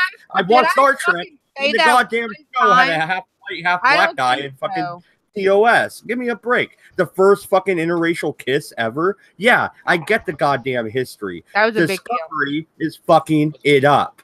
Because I wouldn't want to kiss a black chick, but that's just me. I'm racist. Fucking Mad Dog. If it was Nichelle Nichols back then, I would kiss her. I mean, yeah, this is true. But Mad Dog, you know what? If it was me, it would be, hey, Nichelle, does this cloth smell of chloroform to you? But you got to admit, there has always been a fair amount of controversy around Star Trek. It was canceled twice, for fuck's sake. But let me get to the other thing that pisses me off. The fact that I can't drink, any man, men are supposed to take their coffee black, right? That's the masculine thing to do. I don't drink coffee. Regardless, apparently the stereotype is men is supposed to drink it black. Well, I don't think men's masculinity should be dependent on the cup of coffee they drink. Who cares about that? I can agree with that sentiment, I guess. I don't even like coffee. I've never really heard of coffee gauge, but I'm with you on that one. I don't make the I'm having a hard time understanding what's your argument with that? No, I understand what the argument is. But here's the thing: I think it's something that I need to say, which is I've stopped hating. I've stopped being angry about Star Trek and Star Wars and Doctor Who. As I said before, caring is the amount of how much emotional investment you have, and I just don't anymore.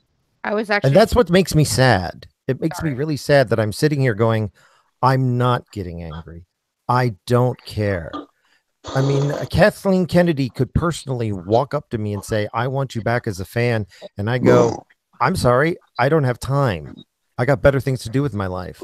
Oh, the coffee thing, to clarify, was to change the subject.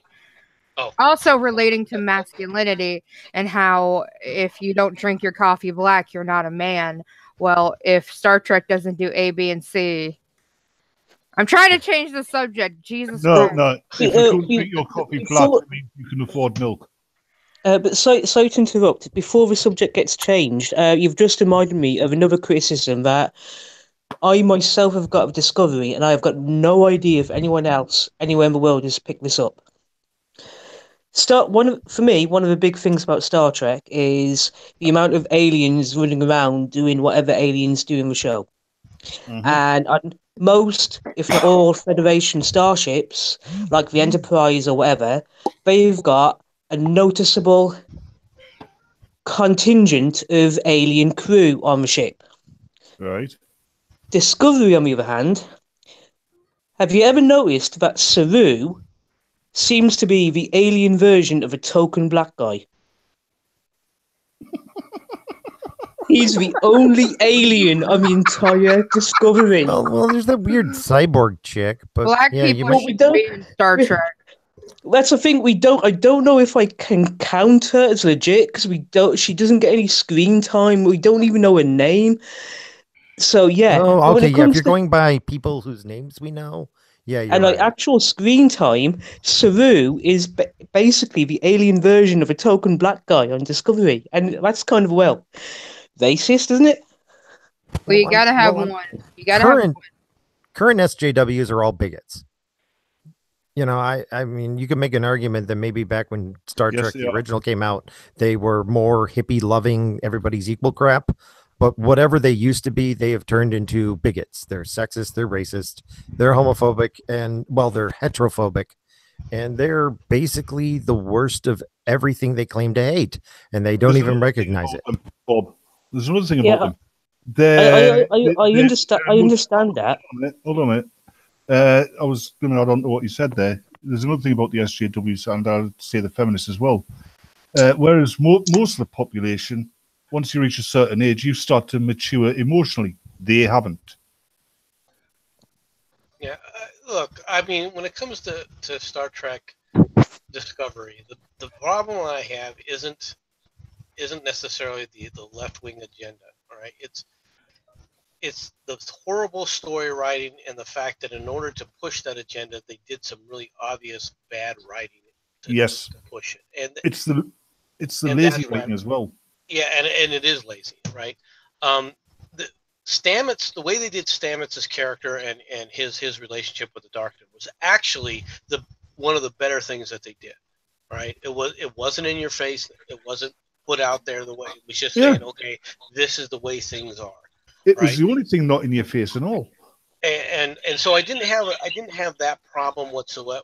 I didn't have a problem whatsoever with that. What I had a problem with was Burnham. I had a problem with the entire freaking concept of what they did with Lorca. They got so far with development and then they just threw it all away. And it's just like, okay, this is just nonsensical. I had no problem with Lorca. Believe it or not, I had no problem with Lorca being from the mirror universe.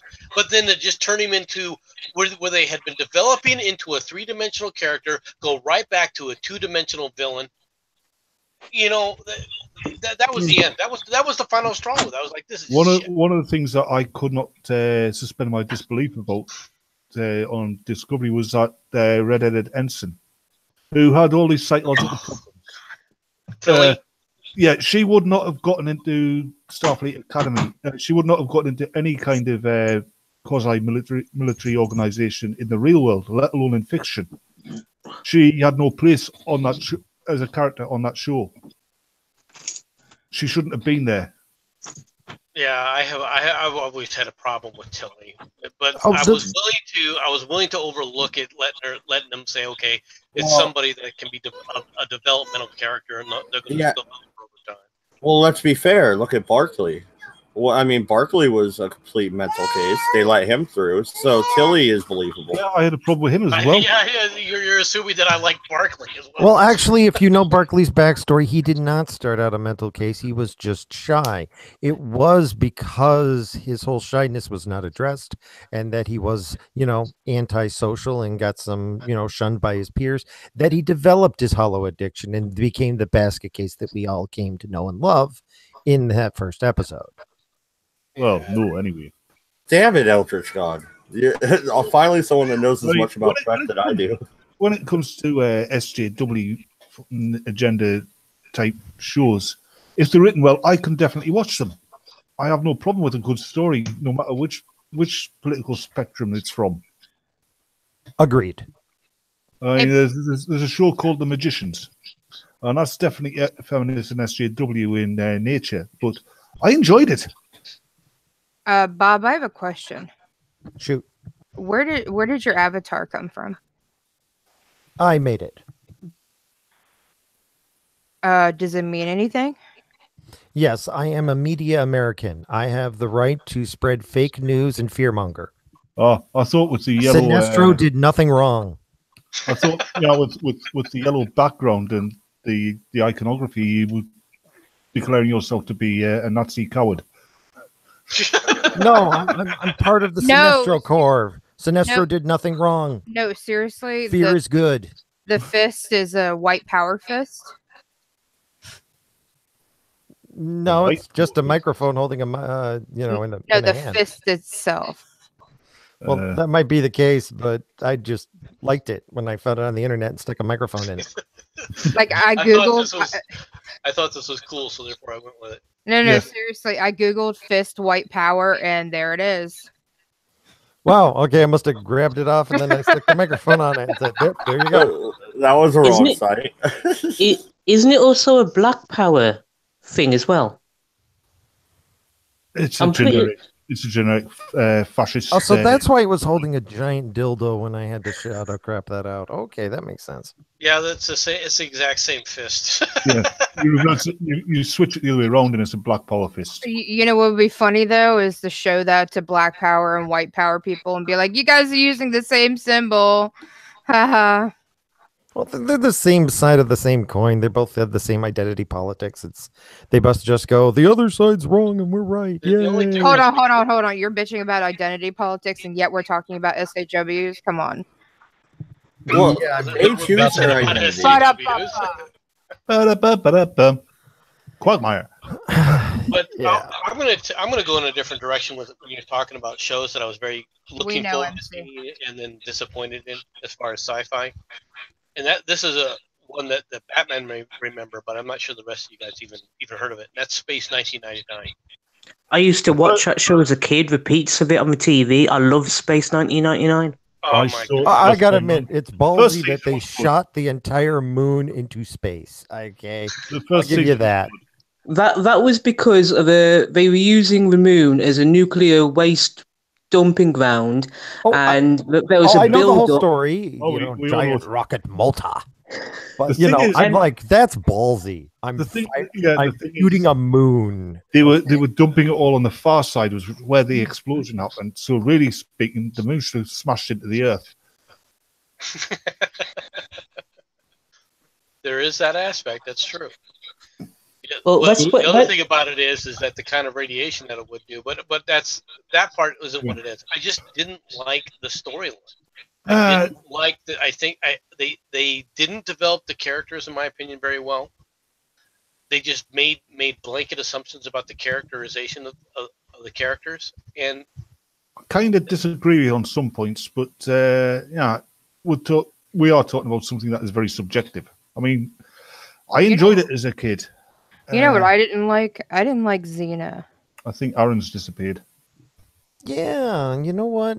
I kind of didn't like Xena either for some reason. Like, I thought I would, but the acting was so.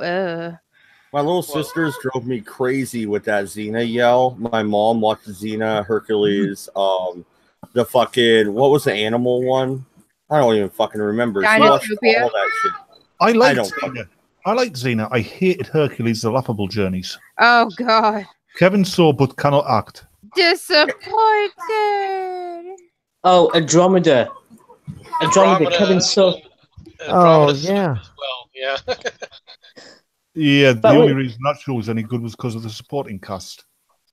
Yeah, apparently that show was originally penned by Gene Roddenberry as a concept idea. Then his wife, Michelle Roddenberry, put it into action, and Kevin Sorbo was the lead role. I watched the first few episodes. I liked the concept of Andromeda, but it evolved into a bunch of cheesy silliness, and I kind of dropped out after a while. Well, that unfortunately was a budget and concern and involving, overhead from the studio that took control during season 2 and basically made it all episodic, so that they threw out the entire continuous plot line that they established in the first season, and then they tried to bring it back in the third, and then hey, wow, she's actually like a sun god, and it's like, okay, Black Mirror. whatever. Right. I mean, yeah, it was poor execution. Great concept, poorly done. It shows why you should never have anything done by committee. I'll bring up one that's actually a good sci-fi show and surprised me compared to the movie. Everybody probably knows by that statement. Come on, SG fucking, Stargate SG-1. Oh, Stargate yeah, I enjoyed Stargate. Yeah, that was good. They did that very well.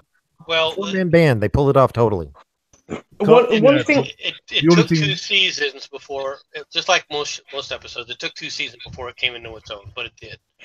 One thing I keep on hearing Stargate fans say quite a lot is that one thing they liked about the show is that it never took itself too seriously. Yeah. At least SG-1, and because of that, they really appreciated that. And there was one episode I remember where there was a character in the show some alien guy who was hiding out on Earth tried developing a rip-off of Stargate called Wormhole Extreme. And that was an example of what the fans were talking about. They just loved stuff like that. Well, what about the 200th episode? Yeah, where they were doing all the trying to give them script ideas, and you had the Wizard of Oz, the puppet episode. Yeah, I remember that episode. I don't really watch Stargate, but I remember watching that one. I loved that one. It was hilarious. The only thing that annoyed me, it didn't annoy me too much, was Carter's character. She started off, correct for a character, but they give it more and more credit for the Stargate Super genius. Well, they basically planted Daniel with her. She became she became a Mary Sue, and if it wasn't that's what I didn't.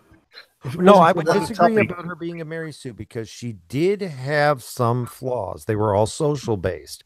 Yes, she was great in a combat situation. Yes, she was great when you jumped her in the middle of a huge psychological or technological problem. But when you actually put her in a social situation, she usually put her foot in her mouth. Yeah, but those flaws were the flaws you give a Mary Sue because they're designed to make her more endearing and likable. I would define it Mary Sue as flawless. Yeah. No, Mary Sue's do have flaws, but they're designed to make the character more likable.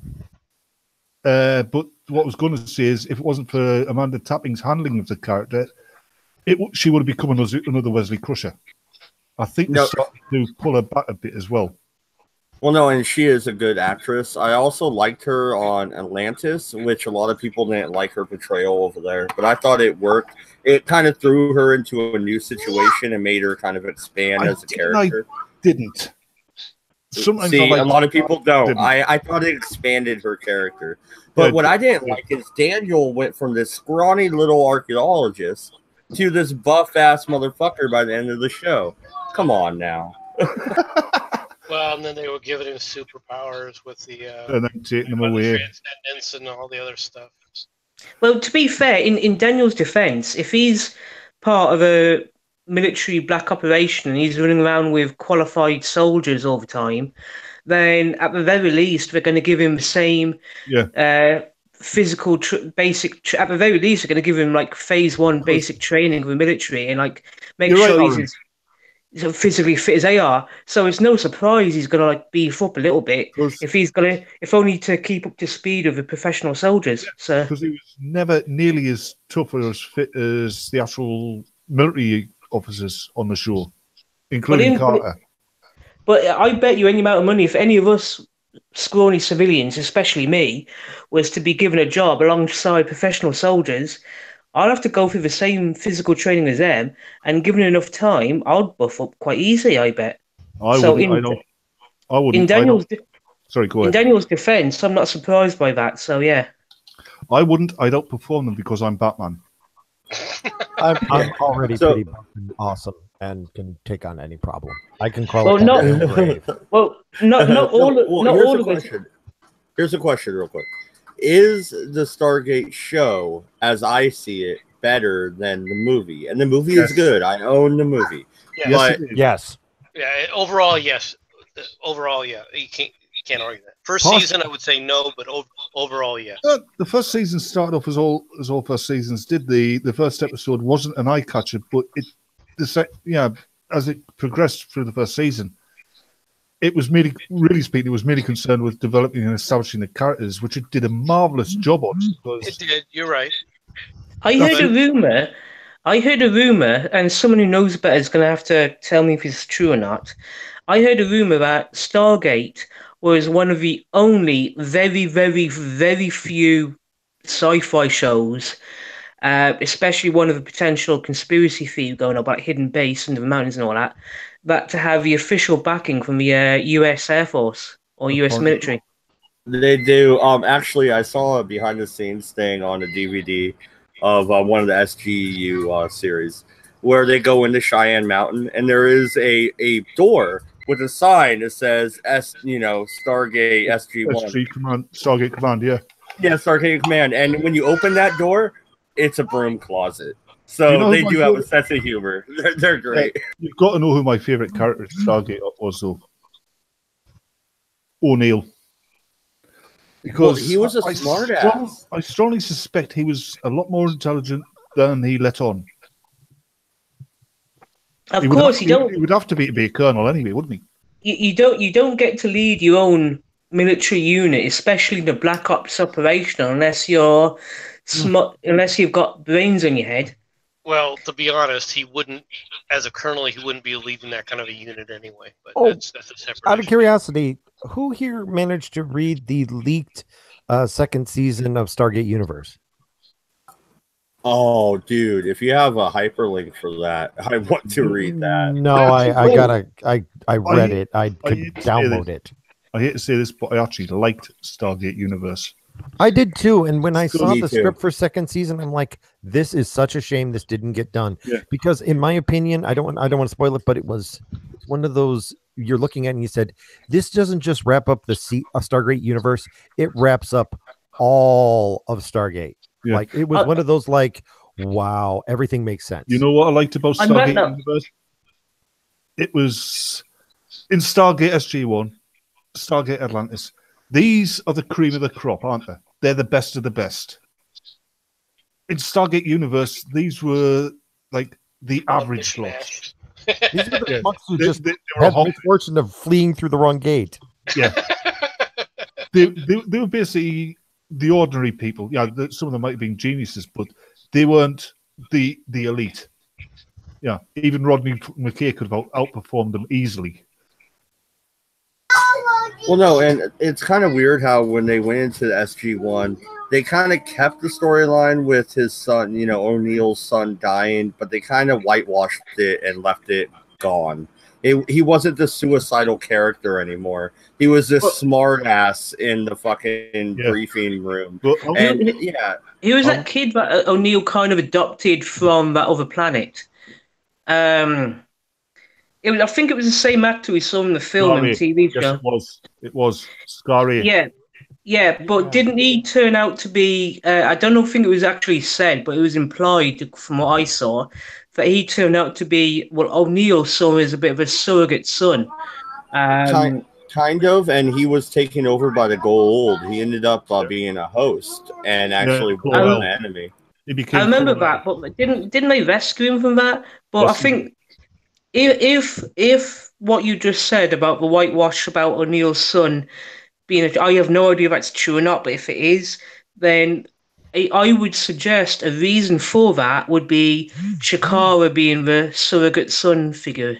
Yeah, I think it's also because there was quite a good deal of time spent even canonically between the original movie and the start of SG-1.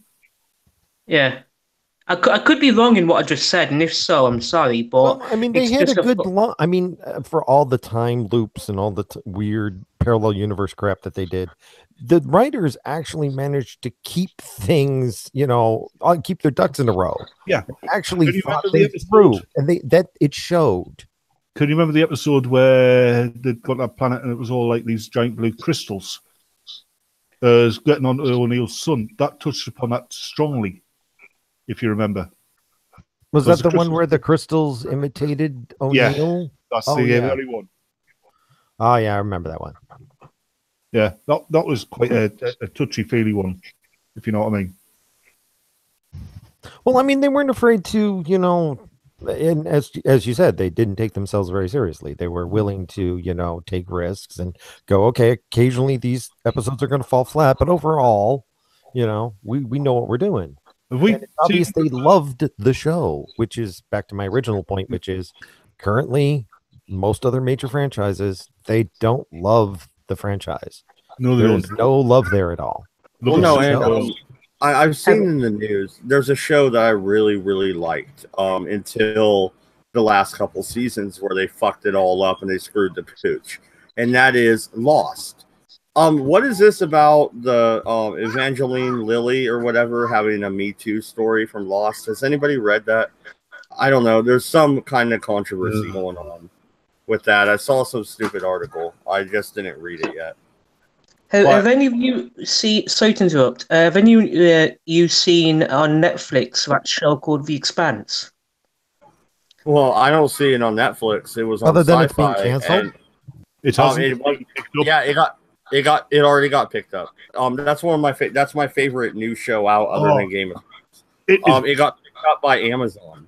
And the books are amazing and the show is awesome also. The books are better. But, it reminds me a hell of a lot of Laurie Niven's work. If you've ever read any Laurie Niven's books.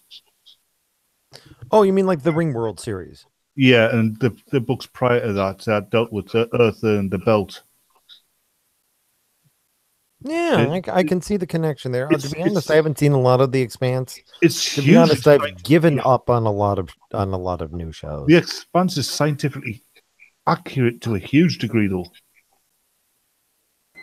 Yeah, other than this mysterious stuff, I'm sorry, but everything that they've done to Star Wars and Star Trek and all the franchises I used to like has really soured me to want to invest my time in anything new. I just find it so hard to care. I don't think I'm the only one. I think that is what's going to kill these franchises. Yeah, because you're right, Eldritch. You're right, Eldritch. Hatred you can fix. Apathy you can't. But no, I want to push the Expanse a little bit here. They are Game of Thrones in space. Okay, so here's you've seen an episode or two, so you know the premise. There's the Earth Federation, there's Mars, and there's the Belters, right? You get that. So there's already a political turmoil going on within the solar system. The Belters, they get all the supplies for all the planet-based, the well as they call it, based people, but they get the shit end of the deal because they have to import their air, their food, everything. Yeah, they live on fucking space stations. They're basically the third world of the show. Yeah, they even have their own language. Yeah, I mean, they're like that's great. That's amazing. Yeah, boss man. Yeah, it's like Africa in space. Yeah, they do sound kind of Afrikaans, don't they? But yeah, I just want to know because I couldn't figure it out. What the hell was that whole thing that made all the ships stop suddenly and everybody died from crap? What the fuck was up with that? Was the proto-molecule thing. It's okay. I'm already lost interest. It's alien super science. It's okay. So there was an alien satellite within what we thought was an asteroid here forever, and it's just been in our asteroid belt. And some scientists figured it out, and they started experimenting with this weird molecule, and now it's fucking everything up. And that's where you are in season 1. And I don't want to spoil it because I want you to check it out. And I didn't read the books.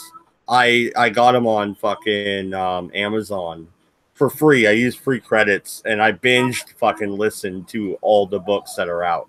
So I do know quite a bit about this show, and it's a great fucking show and a great book series, dude. If you want a new Star Trek, this is where it's going to start right here. It's edgier. It's not communistic in space. There's no communism up there, all right? There's a Wild West up in the asteroid belt, and it's really fucking good. And it gets better. Just want to plug something real quick since you just remind me. Doomcock. Look him up. I've heard about him. I heard about him. First heard about him about a month ago. The guy's hilarious. I don't think I agree with everything he says. I don't either, but he is hilarious. You should never agree with everything anybody says. But no, the guy's And if you ever talk to him, ask him, tell him Harvey owes me money. I want my money. No, I think the last video I saw of his, he was having a massive rant about the latest Star Wars movie, which I haven't seen yet. About the woman in charge getting I hot. envy you for not having seen the movie. Is that Well, Overlord DVD you're on about? No, the last Jedi, like Christmas just gone. Me and my best friend planned to I'm go sorry to to the do this. cinema I've and got to watch it. bail. Sorry to cut you off. I gotta get going. Been fun. All talking. right. Later. Thank you for talking. Thank you for talking to me tonight. Have a good night. Yeah. But no, me and my best friend were planning to watch it Christmas just gone, but we just didn't get round to it. And then I've been hearing all these stuff about it, and I don't know. Well, yeah, go ahead, one thing that is one of my real pet hates at the moment is a Supergirl show. Never seen it. It's basically a feminist mouthpiece. Feminist SJW mouthpiece, and they're actually blatantly trying to rewrite the Superman mythos to be Supergirl mythos. It's why extreme? Well, no, there's there's only 3 of us left. I'm sure we're gonna wrap up soon, but there is a beef of mine. The Superman franchise. Yeah. It had its time. Unless you give Superman some vulnerabilities other than kryptonite, you're going to have the same storyline over and over again, and your movies are going to continue to bomb at the box office.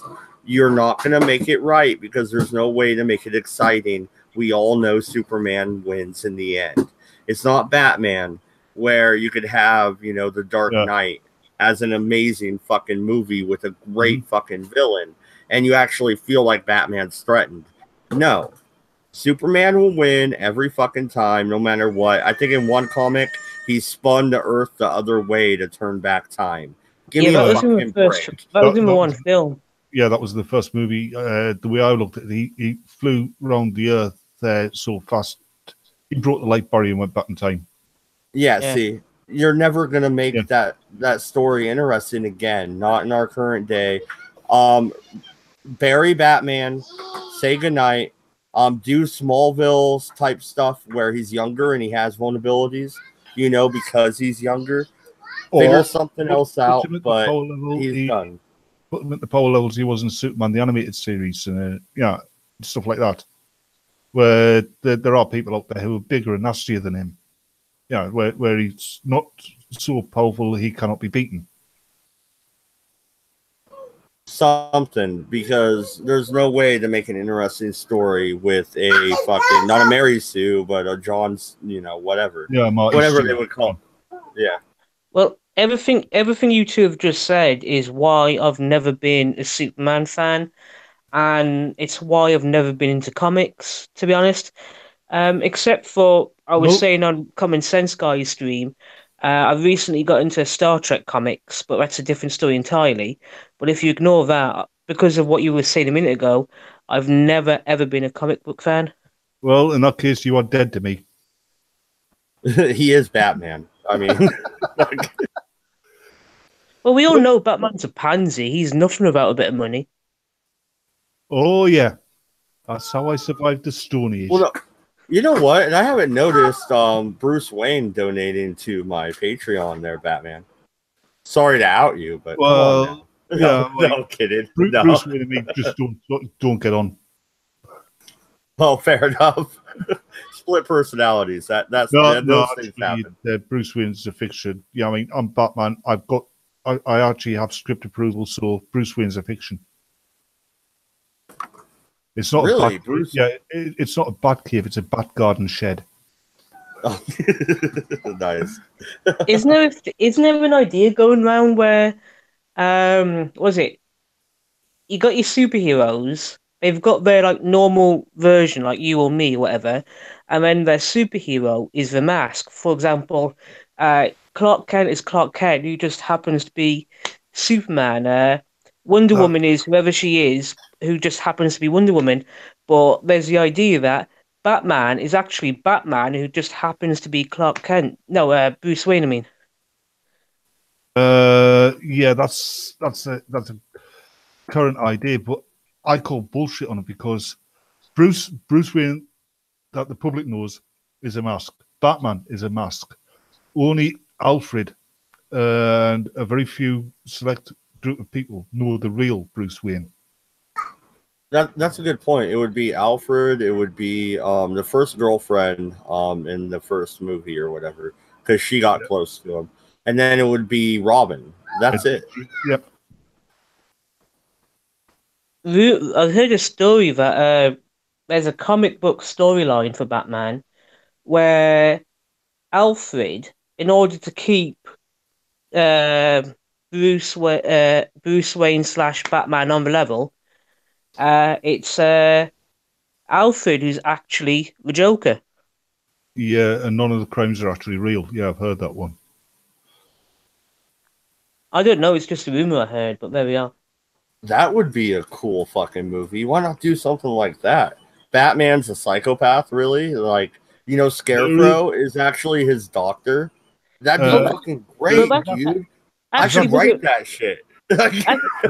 Actually, there's a meme on Facebook I've seen a few times which covers this, where Bruce Wayne is actually a patient in Arkham Asylum, and Two-Face is one of the porters who's all nice and dandy to the doctors, but the minute the backs are turned, he's an asshole to the patients. Scarecrow is the guy who gives Bruce Wayne his medicine. And Joker and Harley Quinn are actually Dr. Joe Carr and Nurse Harley, whatever, trying to save Batman from his insanity. That's actually put down in the meme. There's actually one of the Elseworlds stories where, Bruce Wayne remembers his parents getting shot in the alley, right? That didn't happen. Bruce Wayne, because Bruce Wayne's parents were abusive. Bruce Wayne killed them. Bruce Wayne thinks he traveled the world to learn the skills to become Batman. He didn't. He was in psychiatric care until he came of age and could release himself. He thinks that he's got the Batcave and that, and the butler and that, and Wayne Man is a rundown wreck. He's got the Batman cowl, but he goes out at night. He beats up muggers, but he also beats up innocent civilians as well. And his arch nemesis, the Joker, is also Bruce Wayne. So Bruce Wayne and Batman are two separate people? Now, Bruce Wayne and Batman are also the Joker because he went insane because of his parents, guilt over killing his parents, and also because of the abuse he suffered at their hands. So he's got multiple personality disorder. So he's Bruce Wayne, and one personality is Batman, and the other is Joker. Yeah. All right. Yeah, and that's an actual story that DC published. Damn it! I need to read that one because now my story sounds like I'm just rehashing theirs. So I'll probably get plagiarism or something. I like the one that College Humor did, where they've got these two girls in their apartment and they work out who Batman is. So the parents phone the cops, and Commissioner Gordon comes in. And, yes, everybody in Gotham knows, but we don't let Bruce Wayne know this because he'd leave Gotham and he'd take Wayne Industries with us, and Gotham would die. The Joker, the Riddler, Penguin, all these criminals, they're not really criminals; they're actors. You're just fucking with Bruce Wayne all the time. That's great. Tiger Lily's asking, has Batman ever killed anyone? Yes, Batman's killed people, so is Superman, so is every superhero. Sometimes you can't not kill. Well, no, and there's a superhero I'd like to talk about before we do sign off of here. In the X-Men, there is one superhero I always liked, and I was looking forward to the movie, the Gambit movie. Gambit, he is a very flawed superhero. What really can he do? He can grab an object. He could, like, you know, give an electrical charge to it and throw it at you, right? That's about it. He can turn anything he touches into a grenade, yeah? Yeah. It doesn't have to be a grenade. I mean, he can charge that staff he carries, so it will, it'll basically give the equivalent of an electric shock to anybody it hits.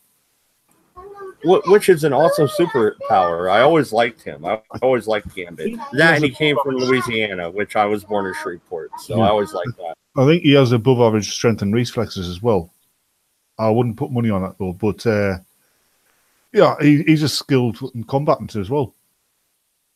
Yeah, but he's not Wolverine. He can't just heal himself. He's not Rogue, who could steal everybody's power. He's not Storm, who could bring a tornado in to wipe him out. Like, when it comes to the X-Men, really, he's a secondary character. I wouldn't say he's a secondary character. He's just a less powerful character. Would it be better to say he's an underused character? I would, yes. It would be better, yes. All the gambling stuff and all that shit you could do with Gambit, because he likes to go on the gambling boats and shit. I've read some of the X-Men comics. What I would like to do is I would like to go to Las Vegas with Professor X. I think Professor X strikes me as the kind of person who's too ethical to cheat at poker. Not if you drug him. He might be unethical enough to cheat at the stock market or something like that, but not at a game of poker. Like I said, not if you drug him. I think he's too powerful to fall for that trick. I don't know. I could be wrong. It's been done before, but Tiger has brought up a good one. Nightcrawler. I like Nightcrawler as well. Like Tiger Lily's just said she likes it, but it's because not his pose, it's his personality, his characterization. That's the thing with classic Marvel. They did their characterizations well. They put effort into the characters. Wasn't he the one who's a devout Catholic? Yeah. All right. From Germany, yeah? Which puts him at odds with his demonic appearance. Yeah. Yeah, I don't know much about the X-Men, but I know that little thing, so that must have been an interesting character to meet out. But it's yes, you can Tiger Lily, you can relate to him, also just like you can when he's done right relate to Spider-Man, because he starts off as everybody knows how Spider-Man started off. Yeah, he was a bookish nerd. Tiger Lily, you got it right there. Personal struggles. Well, no, and some of the villains you can kind of identify with. I mean, a little bit with like the Riddler's backstory. He was like a genius pretty much, but he had severe OCD and just kind of wigged out. That's kind of not necessarily his fault, right? Yeah. Sorry to interrupt. I remember seeing some YouTube comic book channel making a video or somebody into that kind of thing, and there was like a critic about the Riddler. Be like, yeah, he's like the worst villain in the world because he tells you what crime he's gonna do before he actually commits it, giving you all the chance to the world to like punch him in the face and stop him. Classic psychopath. Well, no, I see him more if they would write him right. Sorry, Batman, but if they would write the Riddler correctly, in my opinion, who would be more of a Zodiac killer type character, where he'll send you the clues, he'll tell you where he did it and where the body's buried, but you better be able to figure out that fucking cryptograph. That's what they were aiming for, I think, because it's classic psychopathic behavior, isn't it? You taunt those you think are your intellectual inferiors, or you're just your inferiors with what you've done, dangle it in front of their noses where you in such a way you think they'll never get it. Yeah, exactly. Where you have Riddler like that, you have the Penguin, who was this rich guy pretty much, and he used power or money as power, and that was his kind of backstory, which is the classic evil capitalist. Yep. You know. My first introduction to the Riddler was what's that actor's name? When the one Batman movie when he had Two-Face and Oh God, Jim no, Carrey. not Jim Jim Carrey. Carrey. Jim He's a Carrey's my first. he's a terrible Riddler. Yeah, be that as it may, but that was my first introduction to the Riddler and also to Two-Face at the same time. If you want a good Riddler, go and watch the 1960s Batman show because Frank Gorshin was the Riddler. What was that actor's name? Whatever, Caesar from the original TV show, who played Joker. Cesar Romero. That's it. Like I said, I don't know much about the original stuff, but from time to time I see a lot of comments online saying that guy was the bee's knees, the best guy to be the Joker. It could have been if if it was a serious show. Well, no, Well- and then I guess we are going to wrap up soon, but I want to go through a couple more Batman villains that were really great and how they really portrayed them. You got Two-Face, the lawyer who went out for justice and got fucked in the end and became a cynical asshole who would flip a coin that was already a cheat because so was justice and you were already going to die no matter what, but he would at least give you the coin flip. That was an amazing fucking idea, really. Yeah, I did like Two-Face. Well, and the ramifications of that, especially how they portrayed it in the Dark Knight series, of Two-Face's fall from grace and everything like that. I really liked how they portrayed that. And I did read some of the Dark Knight comics, and they really go more in depth in it. And it was really good. Well, I guess I should use this maybe as a thing to at least try to get into comics a bit more. If that's where your interests lie, if you're not, don't bother. Never, if you're not interested in it, don't try and get into it, basically. Well, like I said earlier, at the moment I'm a newbie to comics. Like I said earlier, my comic-related interest is into this Star Trek collection of comics going on right now. But that's another conversation for another time, I guess. Well, no, But, I used a auction app recently to buy a random vintage pack of comics, 15 comics in all. They're chose at random, and I bid on it, and I got it for like $1.50 or $2, Yeah. and free shipping. So I got some cool old stuff. Some things I'm gonna give my 4-year-old for his birthday because he loves Batman and stuff like that. But yeah, there was some stuff in there I had never seen before. And that might be a way to go about it. Look around on some auction apps, or that's what I use, Top Hatter. I don't know if you guys have that over there. Or check out some sites. You can digitally download as well. If you digitally download comics, you need something called a comic book reader, which you can get for free. Okay. There's one thing that I found rather difficult to get into comics, and I've noticed that comics are a bit like books, and it's split into chapters, but they sell you the chapters individually, piece by piece, and then when the last chapter comes out, after a certain amount of time, they bring it all together as a graphic novel. That's what I found, at least. Correct me if I'm wrong about that, but when I'm looking out for comics, I prefer to get the graphic novel when it's all together in one thing, so that it's like in one piece, all on one roof, and I'm not chasing around, stressing around for a missing random issue or stuff like that. Well, Does that make sense? No, absolutely. When I buy the Walking Dead stuff, I forgot what it was called earlier on Common Sense Guy's channel, but it's called a trade, and it comes with issue this through that, trade 1, trade 2, and they go through. But when you're going with old vintage comics, you can sometimes with these sites get a random comic that is actually worth a shitload of money, right, Batman? The comic book industry, some of these are worth a lot of money, and you got to look them all up when you get them randomly, and you can get a gold mine in there. All right. Well, in the next couple of weeks or so, I'll have to remember what you're talking about and look into it. Yeah. There's one I recently came across. Unfortunately, I can't find any of the more recent ones. You might laugh at this because I found it. I picked it up out of curiosity, downloaded it, and it's actually quite good. Afterlife with Archie. You remember the Archie comics? That might have been before my time. No, it's an American comic series, and it came out in newspapers a lot.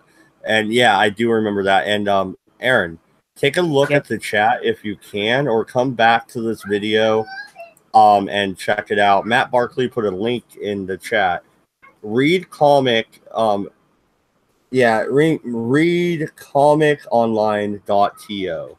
Yeah. And I think there's a lot of free comics on there probably. If I know Matt, that's what he's linking to. It's some free comics.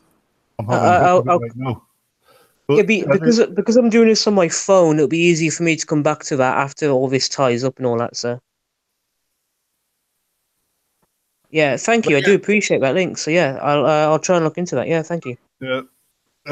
So far, I mean, it hasn't made any further since issue 10 in 2016. But it starts off where I forget the guy's name. He runs over Jughead's dog, right? Jughead goes to Sabrina to get to save his dog, and Sabrina sneaks out the house and tries a spell to bring the dog back. The dog does come back as a zombie, bites Jughead. Is this Sabrina the Teenage Witch? Yep. Yeah, she's an Archie character. Oh, really? Yeah. Really? Yep. But Sabrina's aunt Archie, witches who worship Cthulhu. And you get this whole zombie apocalypse in Riverdale, right? Is Salem leading it? Oh, no. You only see Salem once or twice. But Sabrina becomes the bride of Cthulhu. And then the most recent issue I've read is dealing with Josie and the Pussycats. Who? What the fuck? who started off in the late 1930s. No, in their story started around 1901, and they're vampires. Dude, I gotta read this shit. Yeah, like I grew up watching Melissa Joan Hart as Sabrina the Teenage Witch. Have you seen the video Sabrina and Salem, the reunion? No, I haven't. Oh, I'm gonna look that up. It's Melissa Joan Hart acting as Melissa Joan Hart meeting Salem in this restaurant. It's fucking hilarious. Oh, that sounds great. Nice. My kids actually like it. We have Hulu and it's on there, so my kids will sit down and watch it. And I'm like, I could deal with that. Boy Meets World and all that shit. Yeah. Which one of Sabrina's aunts did you actually like? Oh, the party one. Come on now. The fat one. Yeah, one. Whatever. Yeah. She wasn't fat. She was chubby. But she was different between 300 pounds and 180 or 170. You know what I mean? Yeah. She was pleasingly plump. But she liked the party. Yeah. Like, she would drink a beer with me. She was cute as well. The other one was so uptight. If you don't put your beer on a coaster, she'd probably kick you out. Like, or turn you into something. But the cat got the best fucking lines in that show. He did. Salem was a pimp, dude. He was always my favorite. Like, Salem was awesome. He tried to plotted to take over the world and shit and almost did it. Fuck yeah, cat.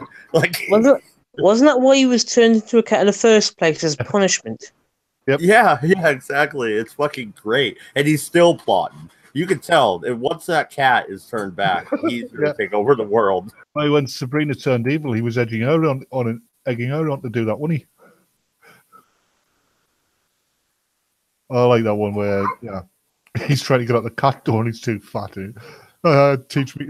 That'll teach me to melt cheese and drink it as a beverage. No, and like I said, I've been watching some of the old stuff, and Penn Jillette is like the leader of the fucking witches court or whatever. You guys notice that? That's Penn Jillette. Like hell yeah! How can you get any better? Penn Jillette as your leader. I'll join. Like, come on now. I don't know who Penn Jillette is. Penn and Teller. Yeah, Penn and Teller. Yeah, he's the big one that talks. Yeah, no, and Teller's even there. Teller is silent even in the show. You know, true to himself. I wonder if he's actually. Hang on. I remember. I never really got into Babylon 5, but I remember those two made an appearance on Babylon 5. For an episode or two, and the silent one had this device on his chest that was an artificial voice, and yeah. I don't remember anything beyond what I just said, but there we are. Funny enough, neither do I. No, actually, we're geeking off on fucking Sabrina the Teenage Witch. So, all right, Batman, thank you for joining. Looks like he fucked off here. I doubt that was on purpose, but thank you, everybody. This has been the Redeye 151. At the very end, I do want to remind you, Matt Jarbo, Mundane Matt, you need a shame walk, sir. The thumbnail on this will be from Game of Thrones and that dumbass nun bitch, and you know what you did. Fuck you. You're out of here. Yeah, but we're going off air real quick.